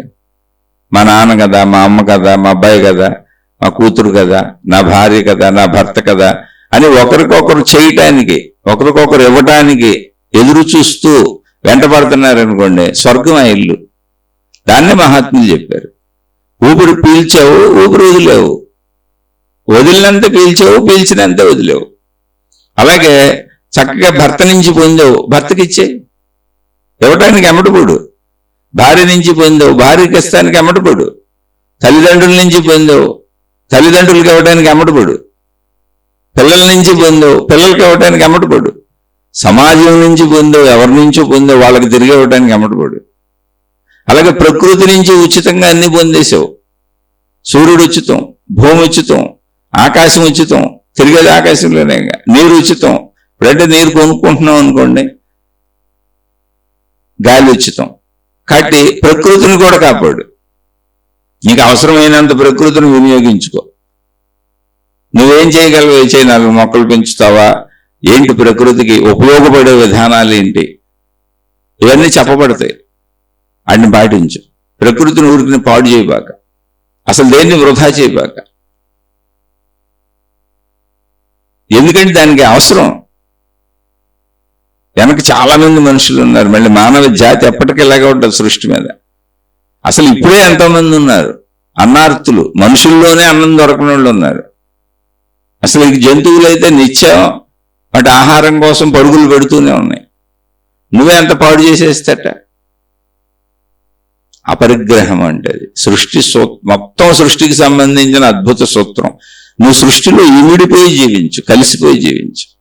అది నీ ఇంట్లోంచి మొదలుపెట్టి అనంత విశ్వం వరకు వెళ్తుంది. ఆత్మజ్ఞాన మార్గంలో సాగే వాళ్ళకి ఇది ముందు ముఖ్యమైన అవసరం. శృతికి మించి తీసుకోబాక. ఒకవేళ తీసుకుంటే ఏమవుతుంది? నాకు ఇప్పుడు దేశకాల చట్టాలు ఉన్నాయండి. ఇన్కమ్ ట్యాక్స్లు కట్టి ఏమైనా చేసుకో, ఎంతైనా సంపాదించుకో, ఎన్ని వ్యాపారాలైనా పెట్టుకో. నువ్వు ఇన్కమ్ ట్యాక్స్లు కట్టు, చక్కగా లైసెన్సులు తెచ్చుకో, అన్ని ధర్మబద్ధంగా ఎంతైనా చేసుకోవచ్చు. ఒక మనిషి 100 వ్యాపారాలు చేయకూడదని రూల్ ఏం లేదు. నీకు అవకాశం ఉంటే 1 కోటి వ్యాపారాలు చేసుకో. ఓకే. కానీ ఇది ఎలాంటిది? సృష్టి ధర్మంలో ఎలాంటిది? ఇది మానవ ధర్మం, మానవులు పెట్టుకున్న ధర్మం ఇది. కానీ సృష్టి ధర్మంలో ఇది ఎలాంటిది అంటే, నువ్వు అన్నం తిన్నాక మల విసర్జన చేయకపోతే ఎలాంటిదో 100 వ్యాపారాలు, 1,00,000 వ్యాపారాలు, 1 కోటి వ్యాపారాలు చేసి ప్రపంచం నుంచి అంతా తెచ్చుకొని దాచేసుకొని నువ్వు అలా పోగేసుకు పెట్టుకుంటే మల విసర్జన అంటే తిన్నదాన్ని ఎంత తిన్నామో అంత విసర్జించాలి, ఎంత తాగామో అంత బయటకు పోవాలి. అలా నేను ఎంత పొందానో అంత తిరిగి ఇవ్వకపోతే ఖచ్చితంగా మల విసర్జన చేయకపోతే ఎంత ఇబ్బందో, మూత్ర విసర్జన చేయకపోతే ఎంత ఇబ్బందో, పీల్చిన గాలి వదలకపోతే అంత ఇబ్బందో అంత ఇబ్బంది నీ జీవితంలో నువ్వు పడతావు. ఇంకాతే ఎలా పడుతున్నావో చూడు, ఏ పక్కన జరుగుతుందో అది. ఎందుకంటే ఇటువంటి కోటాను కోట్లు గడించిన వాళ్ళని మీరు గమనించి చూడండి, ఎక్కువ అతి పెద్ద పెద్ద వ్యాధులతో మరణించిన వాళ్ళు ఉన్నారు అందరూ. మామూలుగా కాదు, ప్యాంక్రియాస్ క్యాన్సర్, క్యాన్సర్లు అంటే మందు లేని జబ్బులు, వైద్యం లేని జబ్బులు. అసలు డబ్బు ఉందా లేరు, వైద్యం చేయించలేరు. వాళ్ళు కానీ, వాళ్ళ పిల్లలు కానీ, వాళ్ళ భార్యలు కానీ, వాళ్ళ భర్తలు కానీ, వాళ్ళ కుటుంబ సభ్యులు కానీ మీరు గమనించి చూడండి, వెళ్ళి చూడండి. అతిగా పోగేసుకున్న వాళ్ళు ఎవరూ సుఖపట్టలేదు. ఎవరు సుఖపడుతున్న వాళ్ళు అంటే పూర్తిగా ప్రతిరోజు కష్టంతో కూలి పని చేసుకొచ్చి సాయంత్రానికి 1000-1500 తెచ్చుకున్న వాళ్ళు అద్భుతమైన సుఖపడుతున్నారు. ఎందుకనంటే సుఖపడటము అంటే ఏంటి అంటే శరీరం వాళ్ళకే ఎటు పడితే అటు తిరుగుద్ది. బాగా శరీరం కాయ కష్టాలు చేస్తున్నారనుకో, ఆ స్త్రీ పురుషులు కూడా శారీరక సుఖాన్ని అద్భుతంగా అనుభవించగలుగుతారు. ఎందుకంటే శరీరం ఎన్ని వంకరలేని తిరుగుద్ది. అలా వాళ్ళ పిల్లల్ని పెంచుకోవడం, వాళ్ళ పిల్లల్ని ఎత్తుకోవడం, వాళ్ళ పిల్లల్ని ఆడించడం, వాళ్ళతో ఆడుకోవడం వాళ్ళ కష్టం అనిపించదు. చక్కగా వండుకు ఆ శరీరం ఉంది, తిన్నదంతా అరిగిపోద్ది, చక్కగా అరుగుదల ఉంటుంది. ఒకటే అనుకుంటా ఉంటారు, అయ్యో మనకి అంత బిల్డింగుల్లో మేడల్లో మిద్దిల్లో మన నెత్తి మీద వెళ్తున్న విమానాలు ఎక్కలేకపోయాం మనం, అలా ఊరుకునే పక్కన వాళ్ళని చూసి అనుకుంటారు. కానీ మిగిలిన జీవితం చాలా అద్భుతంగా ఉంటుంది. మంచి దృఢమైన శరీరాలు ఉంటాయి, కష్టపడి పని చేసుకుంటారు. ఆ కష్టపడి పని చేసిన వాళ్ళకి ఎంత తిన్నా అరిగిపోద్ది, మలమూత్ర విసర్జనలు బ్రహ్మాండంగా వెళ్ళిపోతాయి బయటికి. స్త్రీ పురుష శారీరక సుఖం అద్భుతంగా అనుభవించి ఆదమరిచి నిద్రపోతారు. వాళ్ళ పిల్లలకి ఏదన్నా చేయాలన్నా, పనులు చేయాలన్నా, చేసి పెట్టాలన్నా అలసట ఉండదు. ఎందుకంటే శారీరక శ్రమ అలవాటే వాళ్ళకి. వాళ్ళు సుఖపడుతున్నవాళ్ళు. నెక్స్ట్ స్టేజ్ మధ్యతరగతి వాళ్ళు కూడా సుఖపడతారు. ఎవరు ఇందులో సుఖపడేవాళ్ళు అంటే తృప్తి ఉన్నవాళ్ళు. అంటే వృత్తి వ్యాపార ఉద్యోగాలు చేసుకొని ఒక మధ్యతరగతికి వచ్చేదో మాకంటే ఒక ఇల్లు ఉంది, కట్టుకున్నాం, మా పిల్లలు ఉన్నారు, చాలు ఉన్నంతలో బాగున్నాం, అవి వచ్చేది మాకు చాలు అని ఒక సంతృప్తి ఉన్నవాళ్ళు అందరూ హ్యాపీగా ఉంటారు. ఆ వచ్చిన దాంట్లోనే కొంచెం పొదుపు చేసుకుంటారు. ఎందుకని కూలీ వాళ్ళకంటే కొంచెం ఎక్కువ వచ్చింది, రోజు కూలీకి వెళ్ళేటువంటి వ్యక్తి కంటే కొంచెం ఎక్కువ వచ్చింది వృత్తి వ్యాపార ఉద్యోగాలు. అందుకని కొంచెం చక్కగా తిని మిగిలిన డబ్బులు దాచుకొని వృద్ధాప్యాలు వచ్చినప్పుడు ఇబ్బంది లేకుండా ఉండటానికి చనిపోయే వరకు చక్కగా ఏర్పాట్లు చేసుకుంటారు. అలా ఉన్నదాంతో తృప్తిగా బతికేస్తారు. తర్వాత ఈ వృత్తి వ్యాపార ఉద్యోగాలు చేయలేని స్థితి ఒకటి వస్తుంది. ఆ స్థితి వచ్చినప్పుడు ఈ డబ్బుతో బతికేస్తారు. ఏమంటే మరి కూలి పని చేసుకునే వాళ్ళ సంగతి ఏంటి అంటే, నాకు తెలిసిన ఒక ఆయన ఉన్నాడు మా ఇంటి పక్కనే. వాళ్ళ అబ్బాయిలు పని చేస్తున్నారు, వాళ్ళ అబ్బాయిలు పెద్దోళ్ళు అయిపోయారు, పెళ్లిళ్ళు చేసుకున్నారు, మనోళ్ళు పెట్టారు, ముని మనోళ్ళు పెట్టారు. వాళ్ళ ఆవిడ ఆయన అతనికి ఇంచుమించు ఇప్పుడుకి 90 ఏళ్ళు దాటేసినాయేమో. ఇప్పటికి పొలంకి పొద్దున్నే లేచి వెళ్ళిపోతాడు, పనిలోకి వెళ్ళిపోతాడు. వాళ్ళ ఆవిడ పనిలోకి వెళ్ళిపోద్ది. వాళ్ళ ఆవిడ మా ఇంటికి 3 సార్లు వస్తూ ఉంటారు. కానీ పని చేయాల్సిన అవసరం లేదు. 4-5 కొడుకులు అందరూ చెబుతారు, అక్కర్లో చేయబాకండి, ఇంట్లో కూర్చోండి. ఇంట్లో కూర్చుంటే మాకేమీ తొయ్యదని చక్కగా తిరుగుతున్నారు. 90 ఏళ్ల వయసులో కాళ్ళు చేయి బ్రహ్మాండంగా పని చేస్తుంది. పొద్దున్నే సాయంత్రం దాకా 8 గంటలు, 9 గంటలు, 10 గంటలు పని చేయడం వాళ్ళకి అలవాటు అయిపోయింది. అసలు వాళ్ళ మరణం కూడా అలాగే ఉంటుంది. అలా కష్టపడి బతికే వాళ్ళ ఊరికనే ఏదో చిన్న ఇదితో, అంటే నాకు మా ఇంట్లోనే ఒక ఆవిడ పనిచేసేది, బాగా ముసలావిడ, సుమారు 10 ఇళ్లలో పనిచేసేది. ఏంటి ఇల్లు ఊడ్చటం, ఆ ముగ్గులు వేయటం ఇంటి ముందు. బాగా వృద్ధాప్యం వచ్చేసిన వద్దమ్మా ఇంత అన్నం పెడతాం తినేసి ఉండమని వాళ్ళ పిల్లలు అడిగారు. ఎంతోమంది ఇళ్ళవాళ్ళు చెప్పేవాళ్ళు, లేదు లేదు ఏం చేయను నాకు ఓపిక ఉందని అన్నిళ్లలో ఓ 10 ఇళ్లలోకి వెళ్ళి ముగ్గులు వేసి ఊడ్చి చేసేది. జస్ట్ ఆమె అరగంటలో చనిపోయిందంటే, జస్ట్ ఆమె అరగంటలో చనిపోయిందంటే. ఏదో కొంచెం ఒంట్లో నలతగా ఉందన్నారు, ఏదో ఆ రోజు ఒడవటానికి ఇటుకి రాలేదు, వాళ్ళ పిల్లలు ఏదో కొంచెం ఒంట్లో నలతగా ఉంది మా అమ్మకి అన్నారు. ఒక అరగంట తర్వాత ఏం లేదు చనిపోయింది అన్నారు. అలా కూర్చొని ప్రాణం పోయింది అంతే. అప్పటికి 95 ఏళ్ళు 96 ఏళ్ళు. అలా కష్టజీవులకి వాళ్ళకి ఎక్కడా కూడా చివరి రోజు వరకు శరీరం పనిచేస్తూనే ఉంటుంది. అందుకని కూలీనాలు చేసుకుంటున్నారని ఎవరు భయపడక్కర్లే, బాధపడక్కర్లే. శరీర కదలికలు ఉపయోగపడతాయి వాళ్ళకి. ఈ మధ్య తరగతికి వచ్చి అసలు కదలలేక కుర్చీల్లో కూర్చున్న వాళ్ళు మా ఇంట్లోనే ఉన్నారు. 75-80 ఏళ్ళు, ఏమీ లేదు, కుర్చీ కాడికి అన్ని అందించాలి. వాళ్ళు చిన్నప్పటి నుంచి పని చేయలేదు, ఏదో ఊరిని చిన్న చిన్న పనులు ఇంట్లో చేసుకున్నారు.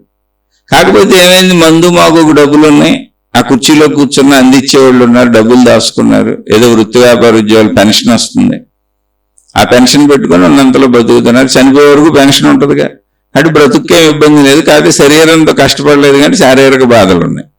అయితే తృప్తిగా బతికెళ్ళిన వాళ్ళకి ఇది కూడా గడిచిపోద్ది, ఇలా కూడా గడిచిపోద్ది. కానీ విపరీతమైనటువంటి సుఖభోగాలకు అలవాటైన శరీరంతో ఉన్న వాళ్ళని 20 ఏళ్ళు, 15 ఏళ్ళు, 25 ఏళ్ళు కూర్చుంటే లేవలేకపోతున్నారు, సాష్టాంగ నమస్కారం చేయలేకపోతున్నారు. ఎన్నిసార్లు చూశాను. 100 మంది కుర్రోళ్ళు గుడికి వెళ్ళారు, పడుకొని లేవలేకపోతున్నారు, చెయ్యమని అడుగుతున్నారు. ఏంటి 20-25 ఏళ్ళ కుర్రోళ్ళు. ఎందుకో తెలుసా, విపరీతమైన డబ్బు ఉంది, కార్లు, బిల్డింగ్లు, పరుపులు, ఇంద్రభవనాలు. వాళ్ళ శరీరం వాళ్ళకే 20 ఏళ్లకే అతి యవ్వనంలో వృద్ధులైపోయారు. అలవాట్లకి తాగుళ్ళు, పేకాట్లు, జోదాలు, ఇక అమ్మాయిలు, అబ్బాయిలు. తల్లిదండ్రులకు తెలియకుండా వాళ్ళు చేయని పనులు లేదు, కాదు తల్లిదండ్రులు కూడా ఏ పనులు చేశారు. అంటే ఏంటి, విపరీతమైన ధనం నీ జీవితాన్ని నాశనం చేసేస్తుంది. ఇప్పుడు తిన్నాక మల విసర్జన చేయకపోతే ఏమవుతుంది, తాగినాక మూత్ర విసర్జన చేయకపోతే ఏమవుతుంది, పీల్చినాక గాలి వదలకపోతే ఏమవుతుందో అదే ఇంత జీవితంలో. ఇక్కడ నేను నా కంటితో చూశాను. 23-24 ఏళ్ల కుర్రోళ్ళు కూర్చొని లేవలేకపోతున్నారు. ఒక గురువు గారి దగ్గర సాష్టాంగ నమస్కారం పెట్టి పైకి లేవలేకపోయారు, చేయి అడుగుతున్నాడు ఆ కుర్రోడు. ఎంతో మంది కుర్రోళ్ళని చూశానంట. మేబీ మా పిల్లలు కూడా అలా ఉండొచ్చు, మధ్యతరగతిలో కూడా కొంచెం సుఖభోగాలు పెంచితే అలాగే ఉంటారు. అయితే మాకంత ధనం లేదనుకోండి, విషయం చెబుతున్నాయి. ఇప్పుడు లేదు, ఒకప్పుడు ఉండేది. ఇప్పుడు ఒక 5 ఏళ్ళ నుంచి వదిలేశాను, ఇప్పుడు లేదు. కాబట్టి మా పిల్లలు కూడా కొన్ని కూర్చొని లేవలేకపోవచ్చు. ఎందుకంటే ఇంతకు ముందు ధనం ఉన్నప్పుడు వాళ్ళు అలా విమానాల్లో తిరిగారు, కారుల్లోనే తిరిగారు. ఇప్పుడు ఒక 5 ఏళ్ళ నుంచి ధనాన్ని వదిలేశాను, ఇప్పుడు పేదరికంలోకి వచ్చాం. అంటే కూలీ చేసుకునేంత పేదరికం ఏం కాదు, మధ్యతరగతి కుటుంబం. మేము కట్టుకున్న ఇల్లే 3 అంతస్తుల బిల్డింగ్ ఉంది, అన్ని సౌకర్యాలు ఉన్నాయి. మేము సంపాదిస్తున్న రోజుల్లో ప్రతి గదికి ఏసీ ఉంది, కోట్లే సంపాదించింది. వ్యాపారం అంతా కోట్లతోనే, అన్నీ ఉన్నాయి ఫెసిలిటీస్. కాకపోతే సంపాదన వదిలేసాను, 5 ఏళ్ళు పైన అయిపోయింది, ఇది 6వ సంవత్సరం. జీవితకాలం మౌనం పెట్టుకున్నా. అది సంపాదన లేదు కాబట్టి ఉన్నది తినేస్తున్నాం అంతే. ఇప్పుడు అందుకని మధ్యతరగతికి వచ్చాం. ఈ మధ్యతరగతి నుంచి పేదరికానికి వెళ్తామా, లేకపోతే ఈ మధ్యతరగతిలో జీవితం సాగుద్దా అనేది మా పిల్లలు ఉద్యోగాల మీద నిర్ణయించబడి ఉంటుంది. ఎందుకంటే చివరి దశకు వచ్చారు. మా అమ్మాయి చదువు అయిపోయింది, ఏదో ఉద్యోగాలు ఏదో చిన్నది చేస్తుంది కానీ సెటిల్డ్ కాదు, ఎత్తుక్కోవాలి. ఇంకా మా అబ్బాయి చివరి దశలో ఉన్నాడు, చదువు ఇంకో 2-3 ఏళ్ళు చదువుకుంటాడు. అప్పటిదాకా తిండికి పెట్టక మాకేం ఇబ్బంది లేదు. అంటే ఆదాయం వచ్చేది లేనప్పుడు ఉన్నదంతా అమ్ముకొని తింటున్నాం. అంటే నేను వదిలేస్తానని నాకు తెలియదుగా, లేకపోతే నేను దాచుకుంటూ బోల్డ్ ఉండేది. నేను వదిలేయక ముందు కోటాను కోట్లు పనిచేశానంటే నాకు ఇష్టం. లేని వాళ్ళకు పెట్టడం, సహాయాలు చేయటం, దైవీ కార్యాలకు ఉపయోగించటం. సరే, అదేం పెద్ద ఇది నాకు అసలు ఏమది బాధ కాదు, ఇబ్బంది కాదు. చక్కగా జ్ఞానం అర్థమైంది, మీతో శీర్షికలు పంచుకుంటున్నా. నాకు అసలు అంత ధనం కూడా అక్కర్లేదు. నేనే చెబుతున్నాను అపరిగ్రహం అనేది. ఇప్పుడు అపరిగ్రహం అని ఎందుకు చెప్పగలుగుతున్నాను, అది అర్థమైంది కాబట్టి. నాకు ఎక్కువ వచ్చిన రోజుల్లో నేను పంచుకుంటూ వెళ్ళిపోయాను. అదే చెప్పింది జ్ఞానం. నీకు ఎక్కువ వస్తుంది. ఇప్పుడు ఏదో వ్యాపారం ఏదో పెట్టాం, అది బాగా క్లిక్ అయింది, అందులో ఎక్కువ వస్తుంది. అప్పుడు నీ చుట్టూ ఉన్న వాళ్ళందరికీ మేలు చెయ్యి. శాస్త్రం ఏం చెప్పిందంటే 100 చేతులతో సంపాదించు, 1000 చేతులతో దాన ధర్మాలు పంచిపెట్టని చెప్పింది. సంపాదించొద్దని చెప్పలా, ఇంట్లో కూర్చోమని చెప్పలా, బద్ధకంగా ఉండమని చెప్పలా. ఎవరికి ఏ అవకాశం వస్తుందో తెలీదు. 100 చేతులతో సంపాదించి 1000 చేతులతో పంచిపెట్టు. అపరిగ్రహం అంటే దాన్ని దాచేయబాక. అది ప్రకృతి సంపద, అది సృష్టి సంపద. మనం ఏదో వ్యాపారం పెట్టడం వల్ల మనకు వచ్చింది.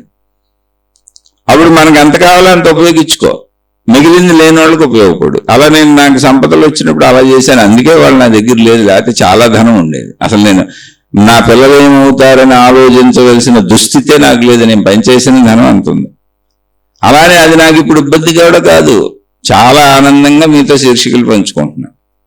తినటానికి ఎంత కావాలి నాకు. అసలు ఇప్పుడు కూడా నాకు ఏ అలవాట్లు లేవు, అప్పుడు కూడా నాకు ఏ అలవాట్లు లేవు. అప్పుడు కూడా నేను కోట్లు సంపాదిస్తున్నప్పుడు కూడా నేను వేసుకునే చెప్పులు 400-500 రూపాయల చెప్పులు వేసుకున్నాను. ఇప్పుడు అవే 700-800 అయినాయి రేట్లు అంతే. నేను కట్టుకునే అతి సాధారణ బట్టలు. ఇప్పుడు అసలు ఆ బట్టలు కొనుక్కోవాల్సిన అవసరం కూడా లేదు. ఎందుకంటే మా అబ్బాయి నా అంత ఎత్తు అయిపోయాడు. మా అబ్బాయి వాడి వదిలేసిన బట్టలన్నీ నాకు సరిపోతున్నాయి. అసలు నేను బట్టలు కొనుక్కొని 8 సంవత్సరాలు అయింది, నాకు అక్కర్లా. అసలు బట్టలు అక్కర్లా. ఎందుకంటే మా అబ్బాయి వాడి వదిలేసినవన్నీ నాకు సరిపోతున్నాయి. పెద్దవాడు అయిపోయాడు. ఇక తిండి నేను తినేది అసలు ఏది ఉంటే తింటాను. ఇప్పుడు కాదు, నాకు చిన్నప్పటి నుంచి కొంచెం చిన్నతనంలో అన్న గొడవలు ఇంట్లో చేసి ఉంటాను తెలియక. కొద్దిగా ఆధ్యాత్మిక జ్ఞానం తెలిసి మార్గంలోకి వచ్చిన కాడి నుంచి నాకు అసలు ఏదుంటే తింటాను. ఇప్పుడు అసలు ఏదుంటే తింటాను.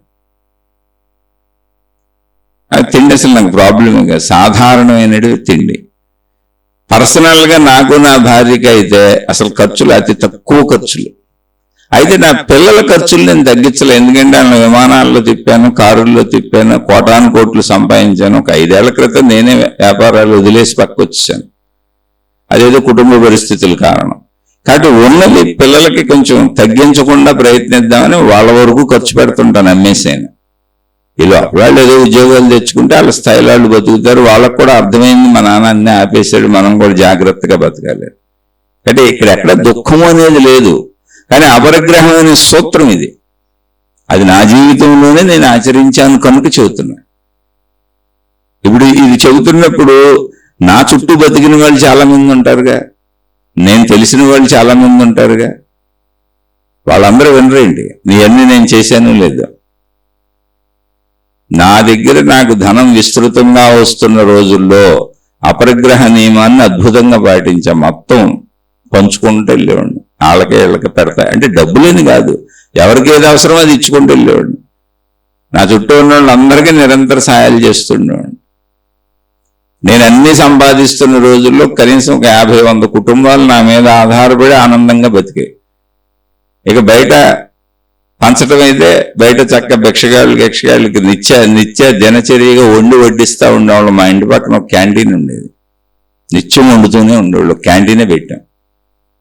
వచ్చిన వాళ్ళందరూ తినెళ్ళొచ్చు, బయట పెంచేవాళ్ళు. మేము చేయగలిగినంత, అదేం మళ్ళీ గొప్పగా కాదు. క్యాంటీన్ అంటే ఏదో వచ్చిన వాళ్ళు లక్షల మందికి పెట్టేసామని కాదు. ఎవరు మా దగ్గరకు వచ్చినా అందరూ హాయిగా తినేళ్తారు. మేమున్న ప్రాంతంలో తిండికి లోటు లేకుండా పెట్టాం. ఇప్పుడు అసలు ఏం చేయలేను నేను, అది కూడా చెబుతాను. ఇప్పుడు 0, మంచినీళ్ళు కూడా ఇవ్వలేను. మంచినీళ్ళు ఇవ్వడం ఇబ్బంది కాదు, పోలిక్కి చెప్పాను. సృష్టి ధర్మాలు అవి. సృష్టి ధర్మాలు పాటించిన వాడికి జ్ఞానం ఆటోమేటిక్గా వచ్చేస్తుంది. ఎందుకంటే ఆ ధర్మము జ్ఞానము కలిసిపోయి ఉంటాయి. అవి గమనించి చెప్పారు మహాత్ములు. అపరిగ్రహము అంటే అది సృష్టిలో దేని నుంచి అయినా సరే నీకు ఎంత అవసరమో అంత తీసుకో. ఒకవేళ వృత్తి వ్యాపార ఉద్యోగాలు పనులు ఎక్కువ వచ్చేసింది, ఎక్కువ కూడా వస్తుంది. ఇప్పుడు రైతులు పంటలు వేసారనుకోండి, ఒక్కోసారి బ్రహ్మాండంగా పండేస్తాయి. మీరు చూస్తే ఒక్కోసారి మామిడికాయల సీజన్ అంటే నాకు తెలిసిన కొన్ని తోటలో మాకు తెలిసిన వాళ్ళు ఉన్నారు, అందుకని చెబుతుంది. ఒక్కొక్క సంవత్సరం విపరీతమైనటువంటి పంట పండేస్తుంది. మామిడికాయలు కానీ ఏమైనా కానీ ఒక సంవత్సరం అసలు పండవు, చాలా తక్కువగా పండుతాయి, నష్టపోతారు. అలా బాగా వచ్చినాయి, అది మన చేతిలో లేదు. ఇప్పుడు దేశకాల పరిస్థితుల్లో వృత్తి వ్యాపార ఉద్యోగాలు 1 కోటి రూపాయల ఉద్యోగం వాళ్ళు ఉన్నారు, 4-5 కోట్ల ఉద్యోగం ఉన్నారు, 10 కోట్ల ఉద్యోగస్తులు ఉన్నారు, 10,000 ఉద్యోగస్తులు ఉన్నారు, 1000 రూపాయల వాళ్ళు కూడా ఉన్నారు. అంతులేదు. ఆ విధానములు అనేవి దేశకాల పరిస్థితుల్లో ఒక విధానం లేదు. అందుకని నీకు అధికంగా వచ్చినప్పుడు లేని వాళ్ళకి మేలు చేయి, అది అపరిగ్రహ ధర్మం. ఒకవేళ చేయను, నేను దాచుకుంటానని నాలో లోభత్వం ఉంది, నేను దాచేసుకుంటా, 1000 రకాల వ్యాపారాలు చేసి నేను దాచేసుకుంటా అన్నా, నువ్వు దాచుకోవచ్చు. ఎందుకని దాచుకోమని గవర్నమెంట్లు చెప్పినాయి. దాచుకోమని గవర్నమెంట్ ఎలా చెప్పింది? ఇన్కమ్ ట్యాక్స్ కట్టి నువ్వు ఎన్నైనా చేసుకో, దాచుకోమంది. అదే గవర్నమెంట్ మందు తాగమని చెప్పింది, సిగరెట్లు తాగమని చెప్పింది, వ్యభిచారాలు చేసుకోవచ్చు, మేమే ఓపెన్ చేస్తున్నాం పబ్బులు అని చెప్పింది, అన్ని రకాలు చేసుకోవచ్చు అని చెప్పింది చేస్తే మనం పోతాం కదా. సృష్టి ధర్మానికి మానవ ధర్మానికి ఒక్కొక్కసారి కలవకపోవచ్చు. అందుకని శాస్త్ర ధర్మానికి ఇప్పుడున్న చట్టాలకు ఒక్కోసారి కలవకపోవచ్చు ధర్మాలకి. అందుకని మనం విజ్ఞతతో ఆలోచించాలి. ఋషులు అందించిన ధర్మాలన్నీ సృష్టి నియమాలు. మనిషిలా బతకమని చెప్పినటువంటి అన్ని సృష్టి ధర్మాలను చూసి చెప్పారు. సృష్టి నియమాలే, సృష్టి పద్ధతులే. అందుకని అపరిగ్రహమును పాటించకపోతే ఏమవుద్ది అంటే, తిన్నాహారం వదలకపోతే మల విసర్జన సరిగ్గా అవ్వకపోతే జబ్బులు ఎట్ట వస్తాయో, మూత్ర విసర్జన సరిగ్గా అవ్వకపోతే జబ్బులు ఎట్ట వస్తాయో, ఇలా మీరు గమనించండి. అధిక ధనం ఉన్న అన్ని చోట్ల అనర్థాలతోనే ఉన్నారు వాళ్ళు. శారీరక అనారోగ్యాలు, మానసిక అనారోగ్యాలు, అశాంతులు. మళ్ళీ అసలు ఈ ధనాన్ని రక్షించుకోవటం మాటలు కాదు. ఎందుకంటే ఈ ధనాన్ని అధిక ధనం ఉన్న ప్రతి చోట తెప్పలక చెరువు నిండిన కప్పలు 10,000 చేరు గదర సుమతి. మీకు అధిక ధనం ఉందంటే అన్ని రకాలు, ఏ రకం ఎటు నుంచి వస్తుందో కూడా తెలియదు. నేను చెప్పాక చాలా మంది అధిక ధనం ఉన్న వాళ్ళందరూ, పెద్ద పెద్ద వాళ్ళందరూ నాకు తెలిసిన వాళ్ళు క్యాన్సర్లతో పోయారు. అనేక రకాల క్యాన్సర్లు అయ్యి. ఎందుకని? అసలు ఎంత డబ్బు ఖర్చు పెట్టినా నయం చేసుకోవడానికి వీలు లేని వ్యాధులు వస్తున్నాయి వాళ్ళకి. అంటే అది లోభత్వ కాంక్ష వలన మన శరీరంలో, అదేదో ప్రకృతి ఇచ్చిందని కాదు, అది ప్రకృతి ఏమి ఇవ్వదో. ఆ అధిక లాలస, డబ్బు లాలస. మళ్ళీ అధిక డబ్బు సంపాదించే వాళ్ళు చాలా మంది మంచి పనులు చేసేవాళ్ళు ఉన్నారు. వాళ్ళకి ఏ జబ్బులు లేవు, హ్యాపీగా ఉన్నారు వాళ్ళు. ఒక పెద్ద సినిమా యాక్టర్, ఒక పెద్ద హిందీ సినిమా యాక్టర్ ఆయన. కరోనా కాలంలో అనేక మంది చిక్కుకుపోయారు. ఎక్కడికక్కడ బస్సులు ఆపేశారు, రైళ్లు ఆపేశారు, జనతా కర్ఫ్యూలు పెట్టారు, అనేక రోజులు లాక్డౌన్లు ప్రకటించారు. ఎక్కడికక్కడ పాపం సామాన్య కూలీలు వెళ్ళడానికి వనరులు, వసతులు లేకపోతే ఆయన తన సొంత డబ్బులతో గవర్నమెంట్లతో మాట్లాడి బస్సులు పెట్టి, రైళ్లు పెట్టి, అనేకం పెట్టి, తన సొంత డబ్బులు ఖర్చు పెట్టి ఇళ్ళకి చేర్చాడు అందరినీ. అటువంటి వాళ్ళకి ఏ జబ్బు లేదు. అటువంటి వాళ్ళు చాలా మంది ఉన్నారు. చాలా డబ్బు వస్తే ఆ డబ్బుని ప్రజోపయోగ కార్యాలకు ఉపయోగిస్తున్న వాళ్ళు ఎంతో మంది ఉన్నారు. ప్రపంచవ్యాప్తంగా చేస్తున్నారు పెద్ద పెద్ద పనులు. పోలియో నిర్మూలన కార్యక్రమం అనే ఒక మహానుభావుడు మొత్తం ప్రపంచంలోనే పోలియోని నిర్మూలించేయాలి అని ఆయన తన సొంత డబ్బు బోళ్ళు గవర్నమెంట్లకు సహాయం చేశాడు. ఏ గవర్నమెంట్ అయినా మీరు పోలియో నిర్మూలన పెట్టుకోండి, మీకు నేను ఇచ్చేస్తాను 100 కోట్లు 1000 కోట్లు అని. ఏ గవర్నమెంట్ ఎంత అవసరమైతే అంత ఇచ్చాడు ఆయన. పేర్లు ఎందుకని చెప్పట్లేదు అంతే. అలా అధిక డబ్బు రావటం తప్పు కాదు. వచ్చిన వాళ్ళు చేసే మంచి పనులు అనేకం ఉన్నాయి. చైనా వాళ్ళందరూ ఇది ఇలాగే పోయారు. అది చెప్పేది అక్కడ. అపరిగ్రహ నియమంలో నీకు ఎంత అవసరం అంత పుచ్చుకునేటప్పుడు అధికంగా వచ్చింది అనుకో, అధికతని లేని వాళ్ళకి సహకరించే, మేలు చేసాయి. అప్పుడు నువ్వు మేలుకుంటావు. కాదని దాస్తే నీకు హాని చేసేది ప్రకృతి కాదు, ఆ లోభత్వ బుద్ధి వలన మన శరీరములోనే మనకు వ్యతిరేకమైనటువంటి రసాయనోత్పత్తి జరుగుద్ది. మన శరీరంలోనే మన అణువులు, మన కణజాలాలు మనకే వ్యతిరేకంగా తిరుగుతాయి. ఎందుకనంటే ఇవన్నీ సృష్టి ధర్మానికి అనుగుణంగా ఉన్నాయి. మన శరీరంలో కణజాలం ఎలా తయారైంది, అసలు మన శరీరం ఎలా తయారైంది, మన కన్ను, ముక్కు, చెవులు ఇవన్నీ ఎవరు కూర్చారు? మన కాళ్ళు చేతులు, కాళ్ళకి వేళ్ళు, చేతులకు వేళ్ళు, ఇవి ఇలా పనిచేయాలని నిర్ణయం ఎవరిది? సృష్టిది. అంటే ఇవన్నీ సృష్టితో అనుసంధానింపబడి ఉన్నాయి. సృష్టి ధర్మాలను పాటించినప్పుడు సృష్టి ప్రకారం ఇవి హాయిగా ఆనందంగా ఉంటాయి. సృష్టి ప్రకారం, సృష్టి ధర్మాల ప్రకారం. సృష్టి ధర్మాలను నువ్వు పాటించినప్పుడు, నీ స్వీయ ధర్మాలనే తీసుకున్నప్పుడు, సృష్టికి ధర్మాలకు వ్యతిరేకంగా ఉన్నాయి కనుక ఇవన్నీ ఇబ్బందులు వాళ్ళు అయిపోతూ ఉంటాయి. ఎందుకంటే నీకు సృష్టి సహకారం నీకు సరిగ్గా లేదు, లోభత్వం వచ్చింది. ఇప్పుడు నా కణజాలమే మొత్తం గాలిని సరిగ్గా తీసుకోలేకపోతుంది, నా శరీరమే ఇన్సులిన్ సరిగ్గా ఉత్పత్తి చేయలేకపోతుంది, నాలో షుగర్ పెరిగిపోతుంది. షుగర్ పెరిగిపోవడం వల్ల నాలో అవయవాలు చెడిపోతున్నాయి. దీనికి కారణం నా బుద్ధి, నా గుణం, నా ప్రవృత్తి, నా ప్రకృతి. నాలో ఏదో చెడ్డ గుణం ప్రవేశించింది. అది లోభత్వమా, లేకపోతే ఈర్ష్య, అసూయ, ద్వేషమా, కామమా, క్రోధమా, లోభమా, మోహమా, అతి తిండా, అతి శృంగారమా, ఏదైతే అది తెలియదు, కానీ జరిగింది. సృష్టికి సహకారంగా ఉన్నప్పుడు ఇవన్నీ అణువులు కణజాలాలన్నీ సృష్టి నిర్ణయించిన ప్రకారం పనిచేస్తాయి. ఇప్పుడు నేను నా దుర్బుద్ధితో నా అవయవాలను నేనే పాడు చేసుకుంటున్నా. లేకపోతే ఇప్పుడు మనుషులకి 5-6 వేల రకాల జబ్బులు వస్తాయని విన్నాను, ఇంకెక్కువ ఉన్నాయేమో నాకు తెలియదు. ఇప్పుడు షుగర్ అంటే ఏంటి, బీపీ అంటే ఏంటి, మన శరీరంలో మనకు వచ్చేదే, అది మన చేతిలో ఉండి మనం ఎందుకు తెచ్చుకుంటాం? ఇప్పుడు బీపీ షుగర్లు ఇవన్నీ స్ట్రెస్ వలన వస్తాయని చెబుతున్నారు. హార్ట్ అటాక్లు స్ట్రెస్ అంటే ఏంటి, ఒత్తిడి అంటే ఏంటి, ఎక్కువ డబ్బు కావాలి, అన్నీ ఎక్కువ కావాలి, ఎక్కువ ఆలోచన చేసేస్తాను, 100 రూపాయలను దుఃఖపడతాను, ఆడితో పోల్చుకుంటాను, వీడితో పోల్చుకుంటాను, ఉన్న వాళ్ళందరితో పోల్చుకుంటాను, దానికి ఒత్తిడికి గురైపోతాను. అన్నీ ఎక్కువ కావాలన్నోడికి ఒత్తిడి ఉంటుంది. అసలు దొరికిన దాంతో హాయిగా ఉన్నాననేవాడికి ఒత్తిడి ఎక్కడ ఉంటుంది? చెట్టు కింద హాయిగా నిద్రపోతున్నాడు. అది మన శరీరాన్ని మనమే నాశనం చేసుకుంటున్నాం. ప్రకృతికి ఆ ధర్మాలను తెలుసుకొని ప్రకృతికి తగ్గట్టుగా జీవిస్తే మన శరీరం హాయిగా ఉంటుంది. ప్రకృతి ఎందుకని, ప్రకృతి తయారు చేసిన అణువులు కణజాలంతో తయారైంది మన శరీరం. మన శరీరాన్ని తయారు చేసింది ప్రకృతి. ఇప్పుడు కూడా ఈ శరీరం బతుకుతుంది ప్రకృతిలోని ఆహార పదార్థాలతో. నువ్వు సంపాదించేది డబ్బు మాత్రమే, అది నువ్వు తయారు చేసుకున్న డబ్బు. కానీ ఆహార పదార్థాలు ప్రకృతి ఇస్తుంది, గాలి ప్రకృతి ఇస్తుంది, నీరు ప్రకృతి ఇస్తుంది, సూర్యుడు ప్రకృతి, భూమి ప్రకృతి, ఆకాశం ప్రకృతి. ప్రకృతికి భిన్నంగా జీవించడం కుదరదు ఇక్కడ. అందుకని ప్రకృతి ధర్మాలకి విరుద్ధంగా నువ్వు జీవించినప్పుడు నీ శరీర అవయవాలే నీకు వ్యతిరేకమైపోతున్నాయి.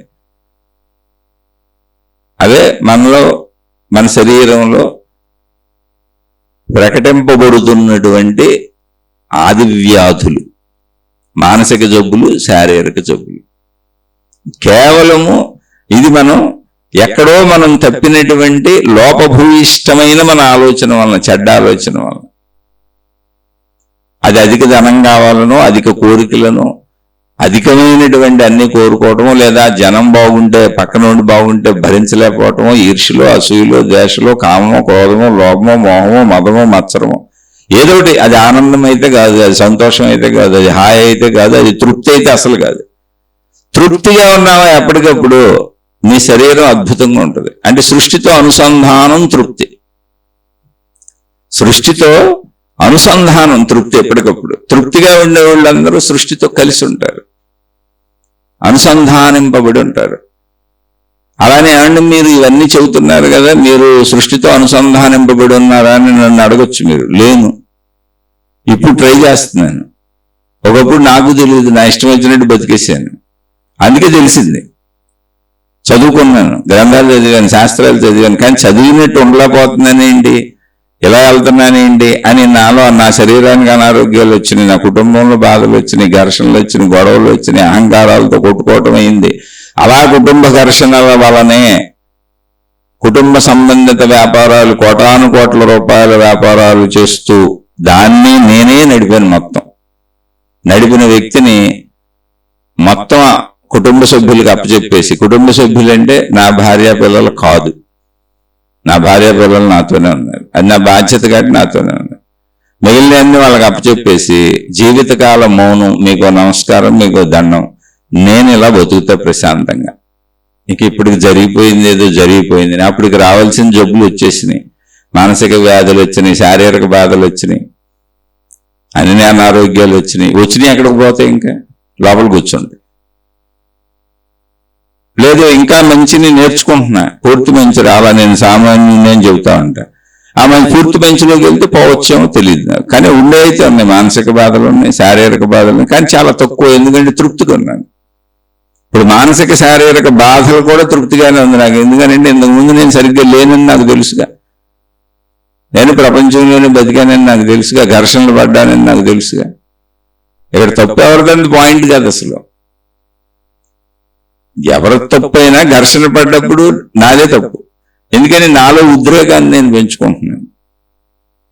నేను చెబుతున్న ప్రతిదీ నేను చేసిందే, నేను అనుభవించిందే, నేను తెలుసుకున్నదే, నా తప్పుల్లోంచి నేను నేర్చుకున్న గుణపాఠాలే మీకు చెబుతున్నా. మీళ్ళోళ్ళు మనకెందుకు అసలు గొడవ? అలా మన శరీరాన్ని మనమే పాడు చేసుకుంటాం, మన మనసుని మనమే పాడు చేసుకుంటాం. తిన్నాక మల విసర్జన పూర్తిగా అవ్వకపోతే అలా శరీరానికి హాను, తాగినాక మూత్ర విసర్జన సరిగ్గా అవ్వకపోతే శరీరానికి ఎంత హానో, పీల్చిన గాలి పూర్తిగా వదలకపోతే, వదిలిన గాలి మళ్ళీ పీల్చుకోకపోతే ఎంత హానో, అలాగే పొందినది తిరిగి ఇవ్వకపోతే అంతే హాని. ఇది కాలంలో తెలుస్తుంది. అవే మానసిక శారీరక అనారోగ్యాలు, విపరీతమైన జబ్బులు. మీరు ధనవంతులైనటువంటి వాళ్ళు ఎవరైనా బాగున్నారు అంటే వారు ధర్మకార్యాలు చేస్తున్నారు అని అర్థం. మీరు చూసుకోండి, ఎక్కడైనా చూసుకోండి, ఏదో రూపంలో ధర్మకార్యాలు. అవి కూడా ఏదో చేశామని పేరు కాదు, ఎంత పొందావో అంత ఎత్తులో. అపరిగ్రహమే మళ్ళీ పీల్చిన గాలి అంత ఎత్తులో ధర్మకార్యాలు చేస్తున్నారు. అందుకని వాళ్ళు బాగున్నారు. ఎందుకని కొన్ని చోట్ల ఎక్కువ రావచ్చు అని చెప్పుకున్నాగా వృత్తి వ్యాపార ఉద్యోగాల్లో. మిగిలిన వాళ్ళందరూ కూడా నానా రకాల ఇబ్బందులు పడుతూ ఉంటారు. మీ చుట్టూ ఉన్న వాళ్ళని మీరు చూసుకోండి, ఒకవేళ మీళ్ళైనా కూడా చూసుకోండి. ఆది వ్యాధులతో, సమస్త రకాల బాధలతో బాధపడుతూ ఉంటారు. మానసిక శాంతి ఉండదు, శారీరక శాంతి ఉండదు, కుటుంబ శాంతి ఉండదు, సామాజిక శాంతి ఉండదు. ఇక ఈ డబ్బు ఎన్ని రకాలుగా అవుద్దో తెలియదు. అంటే ఉదాహరణ కూరుకుని చెబుతున్నా. మా ఊర్లో డాక్టర్ గారు ఉన్నారు. వాళ్ళ 4-5 తరాల నుంచి డాక్టర్లే, కళ్ళ డాక్టర్. విపరీతంగా సంపాదించారు డబ్బు. అలాని మంచోళ్లే, వృత్తిలో వచ్చింది అంతే. వాళ్ళేమో అన్యాయం చేయలే, అన్యాయం ఏం చేయలే అసలు. వాళ్ళు 3 తరాలు 4 తరాలు డాక్టర్లే. బతికున్న వాళ్ళు అందరూ రోజు చూస్తూనే ఉంటారు. వాళ్ళకి వచ్చిన వాళ్ళ పిల్లలకి మళ్ళీ వచ్చేటువంటి భార్యలు, అల్లుళ్ళు, వీళ్ళని కూడా డాక్టర్లనే తెచ్చుకున్నారు. ఆ కంటి డాక్టర్లు మొత్తం వాళ్ళ ఇంట్లోనే 7 మంది కంటి డాక్టర్లు ఉంటారు. కోటాను కోట్లు సంపాదించారు. అంత ధర్మంగానే, ఏ అధర్మం లేదు. వృత్తిలో వచ్చింది వాళ్ళకి. కానీ వాళ్ళ దగ్గర అంత డబ్బు ఉంది కదా, వాళ్ళ మనవడు స్కూల్కి వెళ్తే కిడ్నాప్ చేశారు. ఇన్ని లక్షలు ఇస్తే వదులుతామని చెప్పారు. నువ్వు అధిక ధనం పేర్చుకుంటే ఏదో ఒక ప్రమాదం నీ పక్కన వస్తుంది. తెప్పలక చెరువు నిండిన కప్పలు 10,000 చేరు కదర సుమతి. అధిక ధనం నీకు ఎప్పటికైనా ప్రమాదమే. అలా మళ్ళీ అధిక ధనాన్ని పంచుకోవడానికి అన్నదమ్ములు, అక్క చెల్లెళ్ళు కొట్టుకు చేస్తూ ఉంటారు. ఏ ధనము లేని చోట ఆ పేదరికంలో అందరూ వచ్చేస్తారు ఒకళ్ళకి సాయంగా, ఏదైనా ఇబ్బంది వచ్చిందంటే. అంటే ఇవన్నీ పోల్చుకోమని చెబుతున్నా, ధనాన్ని పారేయమని చెప్పట్లా. అపరిగ్రహం అంటే ఏంటంటే నీకు ఎంత కావాలో అంతే తీసుకో సమాజం నుంచి. అది డబ్బు అయినా సరే, ప్రేమ అయినా సరే, అభిమానమైనా సరే, కోరికైనా సరే, ఆశ అయినా సరే, ఏదైనా సరేనండి. ఇంట్లో వాళ్ళకైనా బయట వాళ్ళకైనా నువ్వు ఎంత తీసుకున్నావో అంత ఇవ్వు. అందుకని తక్కువ తీసుకున్నావు అసలు గొడవ లేదుగా, ఆ తక్కువ అయితే సరిపోద్ది. కాదు ఎక్కువ తీసుకుంటున్నావా, మళ్ళీ అంతే ఇవ్వు. అప్పుడు నువ్వు ఎక్కువ తీసుకున్నావు తక్కువ తీసుకున్నావు అని గొడవే రాదు. అప్పుడు అది అపరిగ్రహమే అవుద్ది. నువ్వు ఎక్కువ తీసుకున్నావు, నీ భార్య నుంచో, భర్త నుంచో, కొడుకు నుంచో, కూతురు నుంచో, ఇంకోళ్ళ నుంచో, అభిమానమో, ప్రేమో, డబ్బు, నువ్వు కూడా అంత ఎక్కువ ఇచ్చేస్తా ఉండు. అప్పుడే సమానం అయిపోద్ది, అపరిగ్రహం అయిపోయింది. అది ఎంత పుచ్చుకుంటే అంత ఇచ్చేస్తే. అలా సృష్టి నుంచి ఒకవేళ ఎక్కువ తీసుకున్నావా, సృష్టికి మళ్ళీ ఎక్కువ ఇచ్చే. అయ్యే దాన ధర్మాలు, సత్కార్యాలు, మంచి పనులు చేయమన్నారు. 100 చేతులతో సంపాదించి 1000 చేతులతో ఖర్చు పెట్టమని చెప్పింది శాస్త్రం. దాన ధర్మాలు చేయమని చెప్పింది. సంపాదించొద్దని ఎవరు చెప్పడం. అప్పుడు అదే అపరిగ్రహమే. అయితే కావలసినంత పుచ్చుకున్నంత తిరిగి ఇచ్చే. లేదు ఎక్కువ తీసుకుంటానన్నావు, అప్పుడు ఎక్కువ పనిచేసాయి. 2 అపరిగ్రహమే.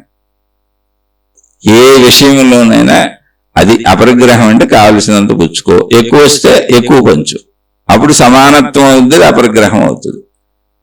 ఓకే, ఇప్పుడు ప్రశ్నలో వీరు అడిగినటువంటి ఇంకో అంశం ఏంటంటే, ఎవరి దగ్గరైనా దాన ధర్మాలు తీసుకుంటే మనం వాళ్ళ కర్మలు మనకు వస్తాయా అంటే, డబ్బు ఇచ్చిన వారి కర్మలు డబ్బు పుచ్చుకున్న వాడికి, లేదా వస్తువు ఇచ్చిన వాడి కర్మలు వస్తువు పుచ్చుకున్న వాడికి వస్తాయా?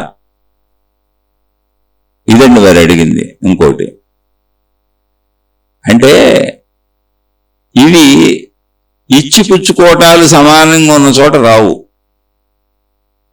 అసలు ఎవరి కర్మలు ఎవరికి రావు. అపరిగ్రహం అంటే ఏంటి, నీకు అసలు ఎంత అవసరమో అంతే వాడుకో. ఋషులు మునులు యోగులు వచ్చేసారు. ఎక్కువ తీసుకోవాలి అసలు సృష్టి నుంచి. ఇప్పుడు ఎక్కువ తీసుకున్నావు, అప్పుడు ఎక్కువ ఇచ్చేయి, అప్పుడు గొడవ లేదు. ఎక్కువ తీసుకుని ఎక్కువ ఇచ్చేవనుకో, ఇప్పుడు ప్రాణాయామాల్లో ఎక్కువ గాలి పీల్చుకున్నాం అనుకో, ఎక్కువ గాలి వదలాలి, ఎంత పీల్చుకుంటే అంత వదలాలి.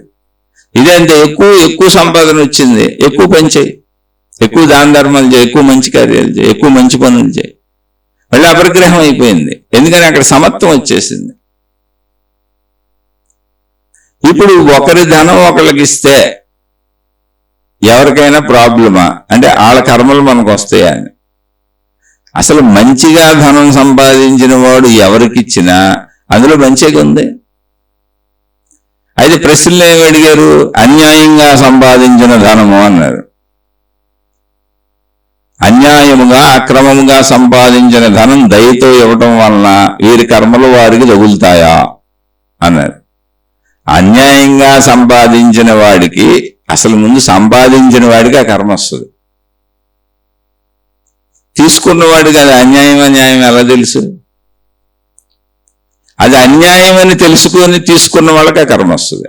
ఇప్పుడు కుటుంబ సభ్యుల్లో కొంతమంది ఉంటారు, తల్లిదండ్రులకి ఇప్పుడు 4 ఉన్నారనుకోండి, పిల్లలు, ఆడపిల్లలు మగపిల్లలు కలిపి 4 ఉన్నారు. అందులో తల్లిదండ్రులకి ఒకళ్ళంటే బాగా ఇష్టం ఉంటుంది.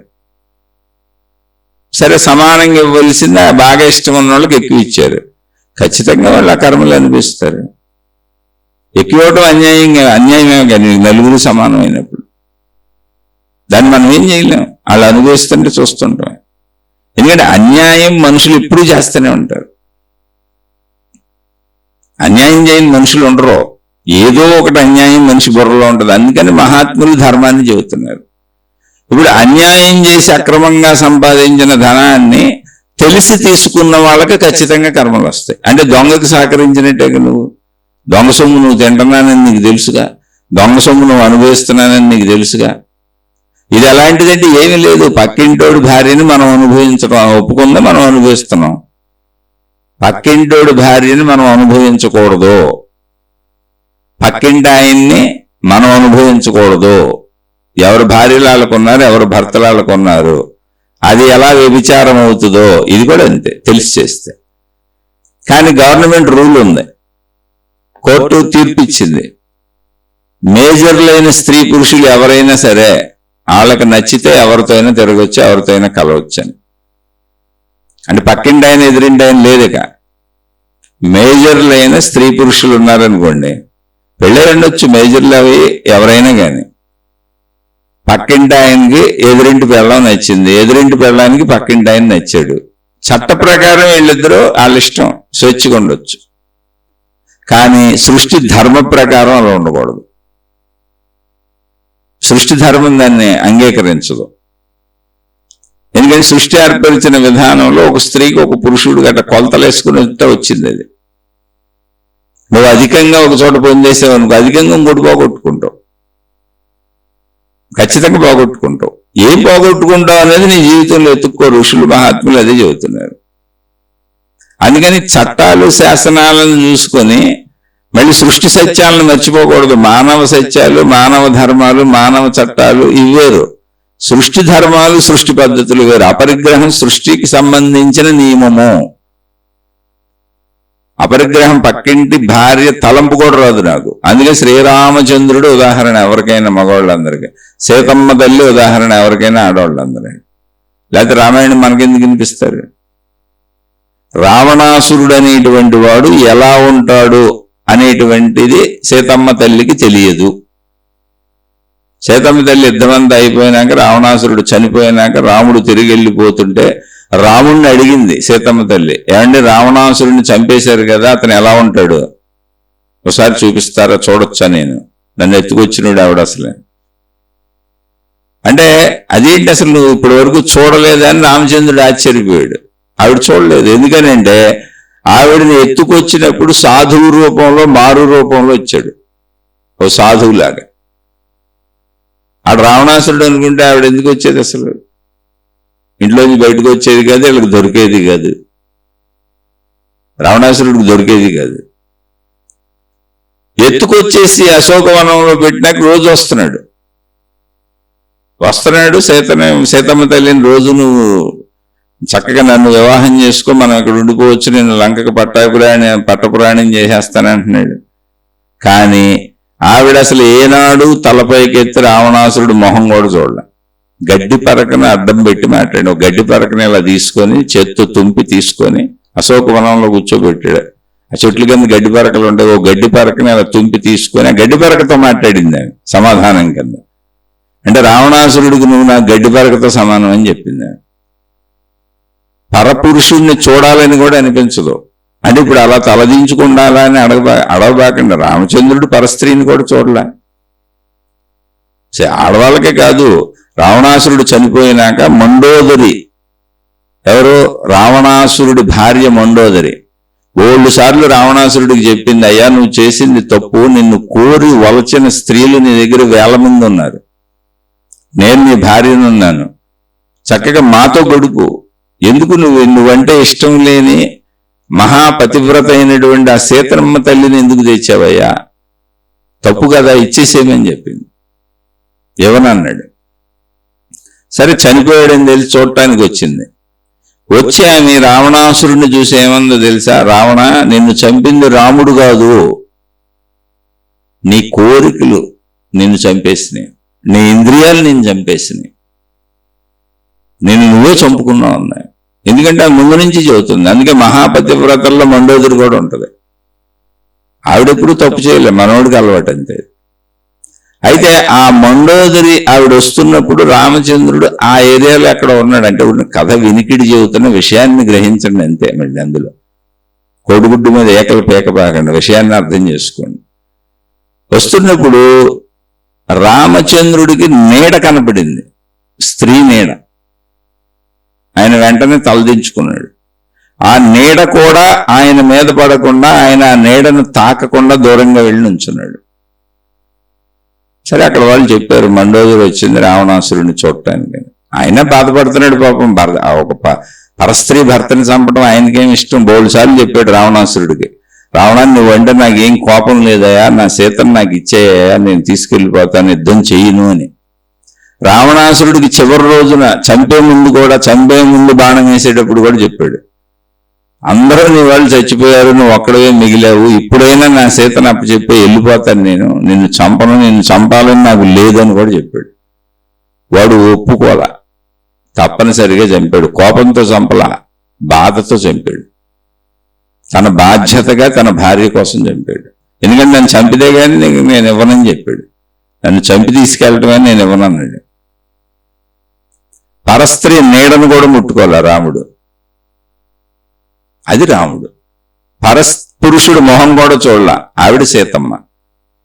ఏంటి, సృష్టి ధర్మాలని, సృష్టి నియమాలని పేర్చి వాల్మీకి మహర్షి కుటుంబం జీవితాలలో తప్పులు ఎలా ఉంటాయి, ఒప్పులు ఎలా ఉంటాయని సీతారాముల్ని మనకి ఆదర్శమైనటువంటి పురుషుడుగా, ఆదర్శవంతురాలైన స్త్రీగా చూపించారు.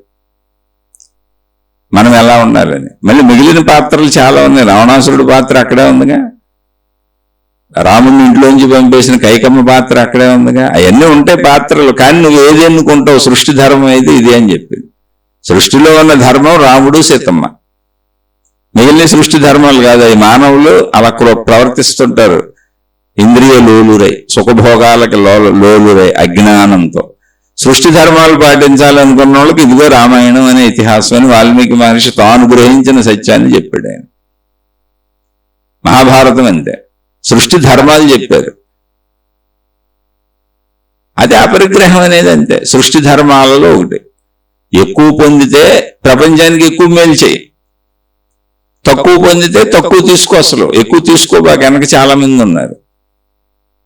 కానీ ఎంత తీసుకున్నావో అంత ఇవ్వాల్సిందే ఎవరికైనా సరే.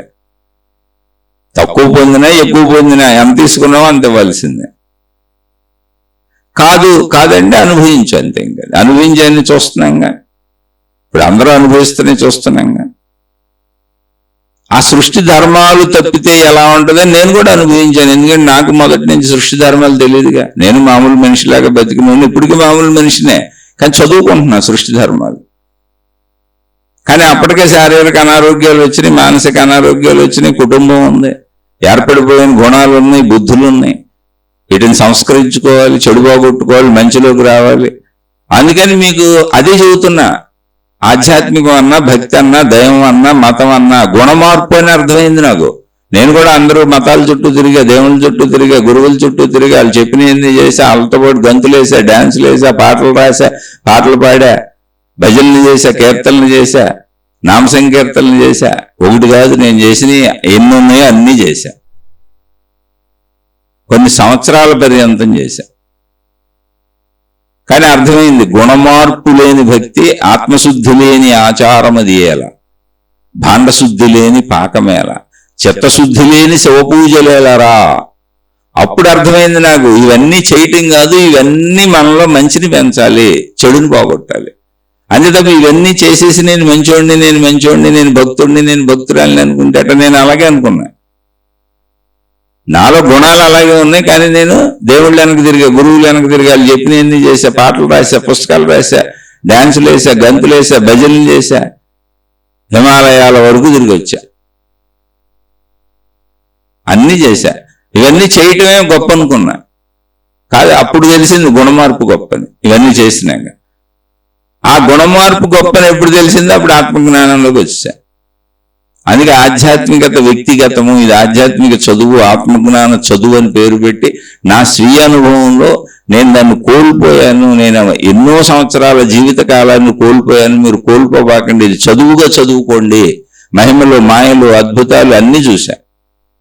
అవేవీ ఉపయోగపడవు, ఎందుకంటే గుణమార్పే ఉపయోగపడుతుంది. అన్ని నాకు జరిగింది నా జీవితంలో, మహిమలు, మాయలు, అద్భుతాలు. కానీ ఏది అసలు దేనికి ఉపయోగపడాలి? శారీరక అనారోగ్యాలు అలాగే ఉన్నాయి, మానసిక అనారోగ్యాలు అలాగే ఉన్నాయి, ఇబ్బందులు అలాగే ఉన్నాయి. ఎందుకని గుణమార్పు లేనప్పుడు నాకు కోపం వస్తే ఎదుటోడు బాధపడతాడుగా, ఆడికి కోపం వస్తుందిగా. నేను భజన చేస్తే ఉపయోగం ఏముంది? నేను భజన చేశాను, భక్తి చేశాను, గంతులు వేసాను, డాన్సులు వేసాను, యోగుల చుట్టూ తిరిగాను, మహాత్ముల చుట్టూ తిరిగాను, కానీ కోపం పోవాలా. కోపంతో ఎవరినో తిట్టాను, ఆడు తిరిగి తిట్టడా నన్ను? నేను ఆయన కొట్టాను, ఆడు కొట్టడా? నేను మోసం చేశాను, ఆడు మోసం చేయడు, ఊరుకుంటాడా? అప్పుడు గుణమార్పు కదా ప్రాధాన్యత అనేది అర్థమైంది. ఓహో, ఈ మొత్తం ఇవన్నీ కలిపి మనలో సద్గుణాల వైపు తీసుకెళ్ళాలి మనని. ఈ గురువులు, ఈ మహాత్ములు, ఈ మతాలు, ఈ మార్గాలు సద్గుణాల వైపు వెళ్ళాలి, అంతరంగంలో మార్పు రావాలి. కాబట్టి ఇప్పుడు ప్రశ్నలో అంశం ఇంకోటి ఏంటంటే, వారు అడిగింది ఇదంతా అపరిగ్రహంలోకి వస్తుంది. ఇది అపరిగ్రహం కాదనుకోబాకండి.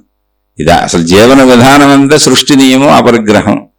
అపరిగ్రహం అంటే ఏం లేదు, ఎంత పుచ్చుకున్నావో అంత ఇవ్వాలి, ఎంత ఇవ్వగలవో అంతే పుచ్చుకోవాలి. ఇవ్వలేనంత పుచ్చుకోవాలని అనుకోకూడదు, కోరుకోకూడదు. పుచ్చుకున్నాక ఎవరినని అసలు అనకూడదు. ఇది అపరిగ్రహ నియమం. ఆ సత్యం తెలుసుకోవాలి. ఎవరికాళ్ళు అర్థాలు రాసుకోకూడదు. అది సృష్టి సూత్రం, అది అపరిగ్రహం, సృష్టి నియమం, అది సృష్టి ధర్మం. అది అయితే ఇందులో ప్రశ్నలో రెండో అంశం ఏంటి? అన్యాయంగా సంపాదించిన ధనం ఎవరికైనా ఇస్తే వాళ్ళకి ఆ కర్మలు వస్తాయంటే అది అన్యాయ ధనము, అక్రమ ధనము అని నువ్వు తీసుకొని ఆ అన్యాయ అక్రమాలను సమర్థించి ఎలాగోలా మనం ధనం పొందడం చాలు, మనకు కూడా కొంత వాటా పంచుతున్నారు లేని దొంగలు ఊళ్ళు పంచుకున్నట్టయితే ఆ పాపం నీకు వస్తుంది తప్పకుండా. కానీ చాలా మంది మోసపూరితంగా ధనాన్ని సంపాదించి, అన్యాయం అడ్డదారుల్లో సంపాదించి ఏదో కొంత పుణ్యాలు వస్తాయి, మంచి వస్తుందని లేనోళ్ళకి కొద్దిగా పంచుతూ ఉంటారు. దాన ధర్మాలు చేస్తున్నట్టు, మంచోళ్ళకి కనపడుతూ ఉంటారు, మంచి పనులు చేస్తున్నట్టు, దైవీ కార్యాలు చేస్తున్నట్టు. అప్పుడు వాళ్ళ దగ్గర తీసుకున్న వాళ్ళకి పాపం రాదు. తెలియకుండా ఇది అన్యాయ ధనము, వీళ్ళు అక్రమంగా సంపాదించారు, ఇది మంచి ధనం కాదు అని అంటే తెలియక తీసుకున్న వాళ్ళకి ఎటువంటిది రాదు. ఉద్దేశపూర్వకంగా చేసే వాటికే ఫలితాలు ఉంటాయి. ఆ ఫలితం అంతా అన్యాయం చేసినోడికి వస్తుంది. ఎంతమందికి ఎంత పంచినా, నువ్వు ఎంతైనా పంచు, అన్యాయం ఎక్కడికి పోద్ది? అది నేను చాలా మంచివాళ్ళమండి. మనం బోల్డ్ మంచి పనులు చేసుకుంటూ వచ్చా. నా జీవితం అంతా 60 ఏళ్ళు మంచి పనులే చేసుకుంటూ వచ్చా. 60 ఏళ్ళు మంచి పనులు చేసుకుంటూ వచ్చినాక ఒక చోట పొరపాటున ఒకసారి నాకు ఏదో కోపం వచ్చి ఎదుటి పొడిచి చంపేశా. కేసు కోర్టుకు వెళ్ళింది. కోర్టులో జడ్జి గారికి చెప్పా, ఏమండి 60 ఏళ్ళ నుంచి నేను మంచి పనులే చేశానండి, నా డబ్బు ఎంత ప్రజలకు పంచానండి, అసలు నాకు ఏనాడు కోపం రాదండి, పొరపాటున ఏదో జరిగిపోయిందండి, కావాలంటే మీరు ఈ 60 ఏళ్ళు నా చరిత్ర చూసుకోండి, నా దగ్గర డబ్బు తిన్నవాళ్ళు లిస్ట్ ఇస్తాను మీకు, ఎంత పెంచాను, ఎంత ధర్మకార్యాలు చేశాను, ఇప్పటికీ వృద్ధాశ్రమాలు అనాథాశ్రమాలు నడుపుతున్నానండి నేను, అందులో ఎంతమంది వృద్ధులు ఉన్నారు అవన్నీ చూడండి. ఏదో పొరపాటున పొడిచేసాను, చిన్న కోపం వచ్చింది, 60 ఏళ్ల తర్వాత వచ్చిన కోపం అండి ఇది.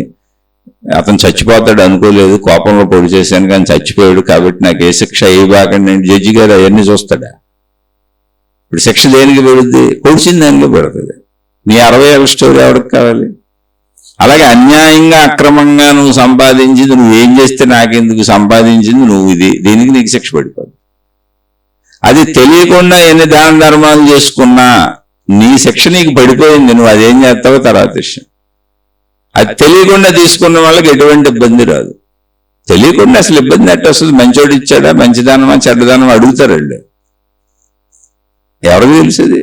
నీ ఇంట్లో నువ్వు చేసింది. అందుకని అన్యాయంగా చేసిన వాళ్ళు అన్యాయంగా వాళ్లే అనుభవిస్తారు. తెలియకుండా తీసుకున్న వాళ్ళకి ఎటువంటి పాప ఫలితము రాదు. కానీ తెలిసి ఉద్దేశపూర్వకంగా తీసుకున్న వాళ్ళు ఖచ్చితంగా అది అనుభవిస్తారు. అది ఈ అన్యాయం అక్రమ ధన సంపాదన గురించి మహాత్ములు మనకు శ్లోకం చెప్పారండి. అన్యాయోపార్జితం ద్రవ్యం 10 వర్షాన్ని తిష్టతి, ప్రాప్తంచ ఏకాదశే వర్షే సమూలంచ వినశ్యతి. ఇది సంస్కృత శ్లోకం. సంస్కృతం నాకు కూడా రాదు, తెలుగులో ఉన్నదాన్ని చదువుకున్నా నేను. ఇవన్నీ ఒకప్పుడు నేను స్టార్టింగ్ రోజుల్లో తెలుగులో ఉన్న సంస్కృతాలు అన్ని చదువుకొని, ఎక్కడ పుస్తకం దొరికితే చదువుకొని అవి అప్పుడప్పుడు ఒకసారి గుర్తొస్తుంటాయి ఇటువంటి చెబుతున్నప్పుడు. ఆ గుర్తొచ్చింది మీతో చెబుతా ఉంటా. ఇది తెలుగు పదాలకు చాలా దగ్గరగానే ఉంది. ఇది అన్యాయోపార్జితం. అన్యాయము అంటే మనకు తెలుసుగా అక్రమము అన్యాయము. ఆర్జితం అంటే సంపాదించటం, అంటే అన్యాయంగా సంపాదించిన, తప్పు మార్గాల్లో సంపాదించిన. అన్యాయోపార్జితం ద్రవ్యం. ద్రవ్యం అంటే ధనం లేదా సంపదలు, వస్తువులు ఏదైనా కావచ్చు. ఇప్పుడు అన్యాయంగా పక్కోడు భార్యను తెచ్చుకున్న రావణాసురుడు అది అన్యాయోపార్జితమే, చచ్చాడు. అది కూడా అలా కూడా స్త్రీ పురుష కలయికలతో సహా నీకు లాభం అనిపించే అన్నీ అండి. వస్తువులైనా విషయాలైనా అభిమానమైనా ప్రేమైనా. ఇప్పుడు దొంగ ప్రేమలు నటించి ఎదుటి వాళ్ళ దగ్గర నిజం ప్రేమను తీసుకోవచ్చు మనం, అలా కూడా మోసం చేయొచ్చు. అదైనా సరే ద్రవ్యం అంటే అది నీకు ఉపయోగపడేది ఏదైనా. 10 వర్షాన్ని, దశ అంటే 10, వర్షాన్ని అంటే సంవత్సరములు. 10 సంవత్సరముల వరకు నీ దగ్గర ఉండొచ్చు. 10 సంవత్సరముల వరకు అంటే 10 సంవత్సరాలు ఖచ్చితంగా ఉంటుందని కాదు, 10 సంవత్సరముల వరకు ఉండే అవకాశం ఉంది. అంటే జీవన పరిస్థితుల్లో భౌగోళిక పరిస్థితుల్ని గమనించారు మహాత్ములు. రోజుల్లో పోద్దా, నెలల్లో పోద్దా, ఏ రకంగా పోద్దా, ఏ వైపు నుంచి పోద్దా అంటే ఎలాగైనా పోవచ్చు. కానీ మ్యాక్సిమం ఒకవేళ నువ్వు ఎంత కట్టుదిట్టంగా దాన్ని జాగ్రత్తగా పెట్టినా 10 సంవత్సరాల వరకు నీ దగ్గర ఉండొచ్చు. ఇలా 10 రోజులకే పోవచ్చు, 10 నెలలకు పోవచ్చు, ఏదైనా జరగచ్చు. కానీ 10 సంవత్సరాల లోపలైతే ఇదంతా జరిగిపోద్ది. ఒకవేళ అలా జరగలేదు అనుకుంటే అప్పుడు 2వ పాదం చెప్పారు, ప్రాప్తంచ ఏకాదశే వర్షే. ప్రాప్తంచ అంటే వచ్చేటప్పటికి ఏంటది? ఏకాదశే వర్షే, 11వ సంవత్సరము ప్రాప్తించేటప్పటికి అంటే వచ్చేటప్పటికి. ఇప్పుడు నువ్వు ఏదైనా నువ్వు అన్యాయంగా సంపాదించింది 10 వర్షాన్ని తిష్టతి. తిష్టతి అంటే ఉంటుంది, ఉండటానికి అవకాశం ఉంది. ఎంత? 10 సంవత్సరాల వరకు ఉండే అవకాశం ఉంది నీ దగ్గర. అంటే సృష్టిలో జరిగేటువంటి కాల మార్పులు ఉంటాయి, మన జీవన శైలిలో మార్పులు జరగాలిగా. కాలచక్రంలో, ఆ కాలచక్రంలో కర్మ సిద్ధాంతపు మార్పులకి మ్యాక్సిమం 10 సంవత్సరాల వరకు పట్టొచ్చు నువ్వు అన్యాయంగా సంపాదించింది. ఈ లోపల అది ఇవాళ పోవచ్చు, రేపు పోవచ్చు, మ్యాక్సిమం 10. కొన్ని పరిస్థితులను బట్టి చెప్పారనమాట. ప్రాప్తంచ ఏకాదశే వర్షాన్ని అంటే ఏకాదశి అంటే 11 అని. 11వ సంవత్సరం వచ్చేటప్పటికి, వర్షాన్ని అంటే సంవత్సరం, ఏకాదశ వర్షాన్ని ప్రాప్తంచ అంటే వచ్చేటప్పటికి, అంటే పొందేటప్పటికి అని. 11వ సంవత్సరం వచ్చేటప్పటికి ప్రాప్తంచ ఏకాదశ వర్షాన్ని సమూలంచ వినశ్యతి. సమూలంగా అంటే నువ్వు అన్యాయంగా పొందింది, నువ్వు ఒకవేళ ఎప్పుడైనా ధర్మంగా కొంచెం గొప్ప కూడబెట్టుకొని ఉంటే అది కూడా కలిపి సమూలంచ వినశ్యతి, నశించిపోతుంది, మొత్తం వినాశనం అయిపోద్ది. అంటే ఇటువంటి వాళ్ళ జీవితాలు సర్వనాశనం అయిపోతాయి, కుటుంబాలు సర్వనాశనం అయిపోతాయి. వినశ్యతి అంటే ఇక వాళ్ళ జీవితంలో సుఖం ఉండదు అసలు. కావాలంటే మీరు గమనించి చూసుకోండి. అంటే అంత వినాశనం జరగడానికి అది మొదటి రోజు నుంచి కావచ్చు, లేదా ఒక 10 ఏళ్ళ టైం పట్టవచ్చు, కానీ మొత్తంగా వినాశనం అయిపోద్ది. డబ్బని కాదు, మొత్తం వాళ్ళ కుటుంబమే సర్వనాశనం అయిపోద్ది. వాళ్ళకి అసలు సుఖభోగాలు ఉండవు. మీరు చూసుకోండి, మీ చుట్టూ అనేక మంది ఉంటారు. నేను ఎంతో మందిని చూశాను. ఆ ఎంతో మందిని చూశాను. నా జీవితంలో నేను చేసిన తప్పులు నా అదృష్టం కొద్ది కొంచెం సరి చేసుకోవటానికి అవకాశం ఉన్న తప్పులే చేశాను తప్ప పెద్ద పెద్ద తప్పులు చేయలేదు. అందుకని నాకు అర్థమైంది. అర్థమైనాక ఈ ఆధ్యాత్మిక జ్ఞానాన్ని నలుగురితో పంచుకుందామనే భావన వల్ల ఈ శీర్షికలు పెట్టాను. మీకు ఉపయోగపడుతుందో లేదో నాకు తెలీదు, కానీ నాకైతే ఉపయోగపడుతుంది. ఇప్పుడు ఆ సోదరు ఎవరో అపరిగ్రహం గురించి చెప్పండి అనకపోతే ఎంత నేను మళ్ళీ నెమరు వేసుకునేవాడిని కాదు. ఇదంతా నాకు తెలిసింది, ఎప్పుడో తెలుసు. నా 20 ఏళ్ళప్పుడే తెలుసు నాకు. అప్పటి నుంచి చదువుకుంటున్నా ఈ పుస్తకాలన్నీ, అప్పటి నుంచే గురువుల చుట్టూ తిరుగుతున్నా. ఇప్పుడు నాకు 58. కానీ మళ్ళీ నెమరు వేసుకున్నా. ఒకసారి నెమరు వేసుకుంటే మళ్ళీ తప్పు చేయను, మళ్ళీ ఇంకా జాగ్రత్తగా ఉండాలనిపిస్తుంది, ఇంకా అపరిగ్రహ పద్ధతిని పాటించాలనిపిస్తుంది, ఇంకా ధర్మంగా ఉండాలనిపిస్తుంది. చెడ్డవాడి సహాయాలు అసలు తీసుకోకూడదు అనిపిస్తుంది, చెడ్డవాడితో సహవాసమే వద్దనిపిస్తుంది, చెడ్డవాళ్ళ వస్తువులే వద్దనిపిస్తుంది. అందుకని చాలా జాగ్రత్తగా ఉండాలి. దీనికి మహాత్ములు మనకి ఎన్నో కథలు అందించారు. ఇప్పుడు ఇది విన్నారుగా మీరు, అన్యాయార్జిత విత్తం. ఒకసారి మళ్ళీ ఆ శ్లోకం చెప్పుకుందాం, గుర్తొస్తుంది. అన్యాయోపార్జితం ద్రవ్యం దశవర్షాన్ని తిష్టతి, ప్రాప్తంచ ఏకాదశే వర్షే సమూలంచ వినశ్యతి. ఇలాగే దీన్ని నేను ఇంకో చోట ఇదే శ్లోకాన్ని ఇంకో రకంగా కూడా విన్నా, గుర్తుంది. అన్యాయార్జిత విత్తం దశవర్షాన్ని తిష్టంతి. అక్కడ కూడా ఇంతే, విత్తం అన్నారు అక్కడ. అన్యాయార్జిత విత్తం, అది విత్తం అన్న డబ్బే, ద్రవ్యం అన్న డబ్బే. ప్రాప్తంచ ఏకాదశి వర్షే సమూలంచ వినశ్యతి. అంటే 11 సంవత్సరాలు, 11వ సంవత్సరం ఎంటర్ అయ్యింది. ఈ లోపల అన్ని నష్టాలే జరుగుతూ ఉంటాయి. మొత్తం నశించిపోవడానికి 10 ఏళ్ళు పట్టుద్ది అని చెప్పారు. కుటుంబం నశించిపోద్ది. మీరు గమనించుకు చూసుకోండి. ఇప్పుడు నశించిన వాళ్ళు మీరైతే మీరు గమనించుకోండి, మీ జీవితాల్లో నశించిన వాళ్ళు మీకు తెలిసిన వాళ్ళు అయితే చూడండి, స్లోగా అక్కడ అక్రమం అన్యాయాలు మొదలైన కాడి నుంచి 10 ఏళ్లలో సర్వ వినాశనం అయిపోయి ఉంటారు. వాళ్ళు అన్ని రకాల బాధలకి లోనైపోయి ఉంటారు. సకుటుంబ సపరివార సమేతంగా మొత్తం సమూలస్య అంటే అది. అంటే ఇంకా వాళ్ళ జీవితంలో ఆనందం అనేది కనపడదు అసలు వాళ్ళకి. అటు పిల్లల పరంగా, ఇటు కుటుంబ పరంగా, అటు భార్య పరంగా, ఇటు భర్త పరంగా. అంటే ఆ ఇంట్లో ఎంతమంది ఉంటారో వాళ్ళకి సంబంధించి ఎంతమంది ఉంటారు. ఇక ఉదాహరణలు అయితే కోకొల్లలు చెప్పగలను, మీరు గమనిస్తే మీకే అర్థమైపోతుంది. అది ఇక్కడ అంటే అసలు ఎవరి దగ్గర నుంచి అయినా ఏమైనా తీసుకోవాలి అన్నప్పుడు మంచి వాళ్ళ దగ్గర నుంచి ఏదైనా తీసుకోండి. ఎందుకని అన్ని మంచిగా ఉన్నాయి. వాళ్ళు మంచి సంపాదన, మంచి బుద్ధులు, మంచి గుణాలు, మంచి వాళ్ళు. ఇప్పుడు మీకు ఏదన్నా ఒక టీ ఇచ్చారు, భోజనం పెట్టారు, ఏదైనా సహాయం చేశారు అనుకోండి, మీ నుంచి తిరిగి ఆశించరు అసలు. వాళ్ళు ఆలోచన కూడా ఉండదు. ఏదో మీరు కనపడ్డారో ఇప్పుడు సరదాగా కలిసి స్నేహితుడు ఫ్రెండ్ టీ తాగరా అన్నారు, వెళ్ళిపోయారు. ఎవరు ఏదో సాయం ఏది చేయగలిగితే. కానీ చెడ్డవాళ్ళు అలా కాదు. అసలు నీకు టీ ఇచ్చినా, నీకు మంచినీళ్ళు ఇచ్చినా, నీతో తిరుగుతున్న ప్లానింగ్ ప్రకారం తిరుగుతూ ఉంటారు. ఆ చెడులోనే ప్లానింగ్ ఉంటుంది, నిన్ను ఎలా వాడుకోవాలని. నాశనము నశింపు. దానికి మనకు మహాత్ములు కథలు చెప్పారు. ఒక సాధువు గారు ఊరూరు తిరుగుతూ ఉండేవాడు, ఏదో భిక్షాన్నం తినేవాడు. ఆ ఊరూరులో చక్కగా ఏదో ప్రవచనాలు చెప్పేవాడు ఆయన.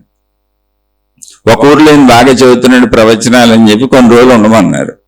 సరే అన్నాడు. బాబు నాకు ఏదన్నా కొంచెం ఇలా ఎవరింట్లో ఉన్న నాకు ఏర్పాటు చేసి పెట్టండి ఇలా భిక్ష అంటే ఫలానా వాళ్ళ ఇంట్లో ఏర్పాటు చేస్తా. అయ్యా నేను అన్ని రకాలు తిన్నా, కొంచెం నాకు ఏదో వెల్లుల్లిపాయ లేకుండా ఉల్లిపాయ లేకుండా నేను ఏదో సాధువుని ఇలా తింటాను, కొంచెం అలా వండి పెట్టండి అని ఆయన విధానాలు చెప్పాడు. ఇప్పుడు మళ్ళీ నేను ఉల్లిపాయ అంటే అవన్నీ మీరు నిజం అనుకుంటారు. కాదు, కథ కోసం వంట కోసం చెప్పాను అంతే. ఎందుకంటే భిక్షాన్నం తీసుకెళ్ళి కూడా పెట్టొచ్చుగా, కాదు ఇంటికి వెళ్ళాడు, అందుకని ఆ ఇంటికి వెళ్ళాడని చెప్పడం కోసం ఇది చెప్పాల్సి వచ్చింది. అలా ఏదో వండి పెట్టమన్నాడు, వండి పెడతామన్నారు. సరే ఒకళ్ళ ఇంటికి వెళ్ళి వాళ్ళ ఇంట్లో భోజన ఏర్పాటు చేశారు ఆయనకి. ఆయన రోజు ఆయన ఉండే వసతి వేరు అవి వేరు, ఇక్కడికి వస్తాడు, తింటాడు, వెళ్ళిపోతాడు. ఆయన 3-4 రోజులు వరుసగా తిన్నాడు అక్కడ. వాళ్ళు ఈయన సాధువు గారు కదా అని చెప్పి, అది కొంచెం మంచి జమీందారు ఇల్లు, సాధువు గారు కదా అని చెప్పి ఆయనకి వెండి కంచాలు, ఆ మధ్యలో బంగారు పువ్వు, మంచి వెండి గ్లాసుల్లో పెడుతున్నారు ఆయనకి గౌరవంతో. మంచినీళ్ళు కానీ కూరలు కానీ అన్నీ వెండి బంగారు గిన్నెలు వాడుతున్నారు. అసలు ఆయన పట్టించుకోవాలా, మొదటి రోజు అసలు పట్టించుకోవాలా. రెండో రోజు చూశాడు, ఓహో వెండి బంగారాలే అనుకున్నాడు. మూడో రోజు అబ్బో ఏంటి సంపద లేళ్ళకే అనుకుని ఇల్లంతా పరికించి చూశాడు. వాళ్ళది ఎక్కడ చూసినా ఇల్లు వైభవంగా ఉంది. అలా 4వ రోజు 5వ రోజు ఉపన్యాసాలు చెబుతున్నాడు ఆయన. 4వ రోజుకి 5వ రోజుకి ఈయనకి మనసు మారుతుంది, ఆ డబ్బు మీదకి వెళ్తుంది. ఆయన్ని చూస్తున్నాడు. ఇక ఇలా 4-5 రోజులు గడిచినాయి, ఉపన్యాసాలు అయిపోయేది వచ్చింది. వారం రోజుల ప్రోగ్రాం అది. వారం రోజులకి ఈయనకి డబ్బు మీద ఆసక్తి వచ్చేసింది. ఆయన్ని చూశాడు, ఆసక్తి వచ్చింది. ఆసక్తి వచ్చి ఆయన ఇంకా కంటిన్యూ చేస్తున్నాడు. మనం ఇంకో వారం పెడదామా ప్రోగ్రాంలు అని అడుగుతున్నాడు అక్కడ. ఎందుకంటే ఇప్పుడు ఈ జమీందారు గారి ఇంట్లో ఆయనకి సౌకర్యవంతంగా ఉంది, మంచి వంటకాలు, విందు భోజనాలు, డబ్బు. ఇంతకుముందు భిక్షాన్నం తినేవాడు, ఎవరో పేదల ఇంట్లో పెట్టేవాళ్ళు. ఇప్పుడు దీనికి అలవాటు పడ్డాడు. ఇక స్లోగా జమీందారు గారు ఇంట్లోకి అకామిడేషన్ మార్చాడు. ఆ జమీందారు గారి ఇంట్లో అన్ని ఫెసిలిటీస్ ఉన్నాయి, ఫ్యాన్లు ఉన్నాయి, ఏసీలు ఉన్నాయి. ఇంతకుముందు భోజనానికి వచ్చి వెళ్ళిపోయాడు, ఇప్పుడు అకామిడేషన్ కూడా అక్కడ ఉంటానులేండి, అక్కడ బాగుంటుంది అన్నాడు. ఇప్పుడు ఫ్యాన్లకి ఏసీలకి అలవాటు పడిపోయాడు. ఓ 15 రోజులకి ఈ జమీందారు గారి వాతావరణం ఆ సాధువు గారికి అలవాటు అయిపోయింది. ఇప్పుడు ఈ ఊరు వదిలిపెట్టి వెళ్ళడం, అందుకని దానికి ఏదో వంక చెప్పి దాన్ని పెంచుతున్నాడు.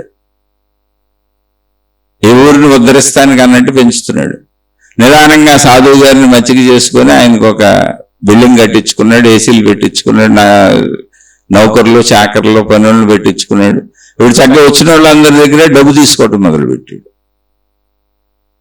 ఇప్పుడు డబ్బు తీసుకుంటున్నాడు, ఎందుకని అలవాటు పడిపోయాడు. కరెంటు బిల్లు కట్టుకోవాలి, మళ్ళీ ఆయనకి నౌకర్లు చాకర్లు కావాలి. ఇప్పుడు స్లోగా ఆయన ఒక పెద్ద మఠం పెట్టాడు, పీఠం పెట్టాడు, ఆశ్రమం పెట్టాడు, ఒక పెద్ద స్థాపన అయిపోయింది ఆ ఊర్లో. మొత్తం డబ్బుతో ముడిపడిపోయింది.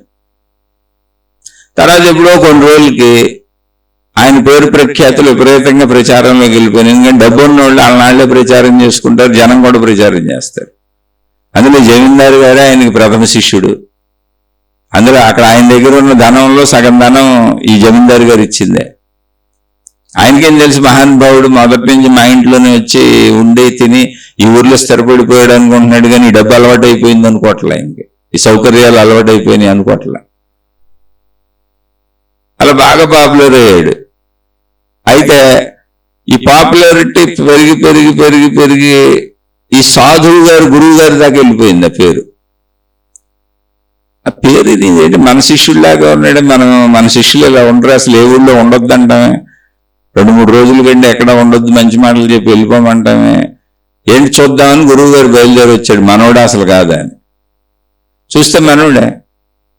వెళ్ళి గురువుగారు రంగాన్ని గురువుగారి కాళ్ళ మీద పడిపోయాడు. తీసుకొచ్చారు పెద్ద పెద్ద బిల్డింగులు, చుట్టూ భవనాలు, పెద్ద పెద్ద షాపులు, జనం, తండోపతండాలు, ఆడంబరాలు, వైభవాలు, ఎక్కడ చూసిన బంగారాలు, వెండిలు, దేవతా విగ్రహాలు బంగారాలతో చేయించాడు, వెండిలతో చేయించాడు. గురువుగారు అడిగారు, ఏంట్రా ఇదంతా అని. నిన్న ఒక భిక్షకుడిలాగా సాధువులాగా బతికితే నువ్వు సాధువుని చూసి ప్రజలు నేర్చుకుంటారు ఉన్నంతలో తృప్తిగా బతకటం. సాధువులు మహాత్ములే ఆడంబరాలు చేసి కోట్లకు పడగలు ఎత్తి బంగారు విగ్రహాలు పెట్టి వెండి విగ్రహాలు పెట్టి ఏంటంటే బిల్డింగులు కట్టి వాటికి బంగారు తాపడాలు చేయించుకొని మీరే హంసతూలిక తలపాల మీద పడుకుంటే సామాన్యుడిగా అవన్నీ నిజమని కావాలని అనిపిస్తుంది కదరా. మరి ఎన్ని బోధలు చేసి నిన్ను పంపితే నువ్వు ఎక్కడ ఇరుక్కుపోయావా అన్నాడు ఆయన. అంటే తిరిగి ఆలోచించుకున్నాడు ఆయన. అవును, గురువు గారు చెప్పారు, నేను ఎన్నో సంవత్సరాలు మామూలుగానే తిరిగాను, ఏ ఊర్లోనూ 3 రోజుల కంటే ఎక్కువ లేను అసలు. ఈ ఊర్లో ఆ జమీందారు గారి ఇంట్లో అకామిడేషన్ ఇచ్చారు, నాకు అనవసరంగా నేను దాన్ని ఒప్పుకున్నాను ఏదో వంటల కోసం. తెరా జమీందారు గారి ఇంట్లోకి వెళ్ళినాక అక్కడ సౌకర్యాలు, అక్కడ వైభవం, ఆ తిండి తిప్పలో 4 రుచులకి అలవాటైపోయింది, అన్ని పెట్టారు వాళ్ళు. దానికి అలవాటు పడిపోయాను, ఇప్పుడు ఇదంతా పెంచుకున్నానని గురువు గారు కాళ్ళ మీద పడిపోయాడు. నేను మామూలు మనిషిని అయిపోయాను గురువు గారు, అన్నిటికీ లోపడిపోయాను, ఇప్పుడు ఏసీ లేకపోతే నిద్ర పట్టదు, అందుకని జనరేటర్ పెట్టాం.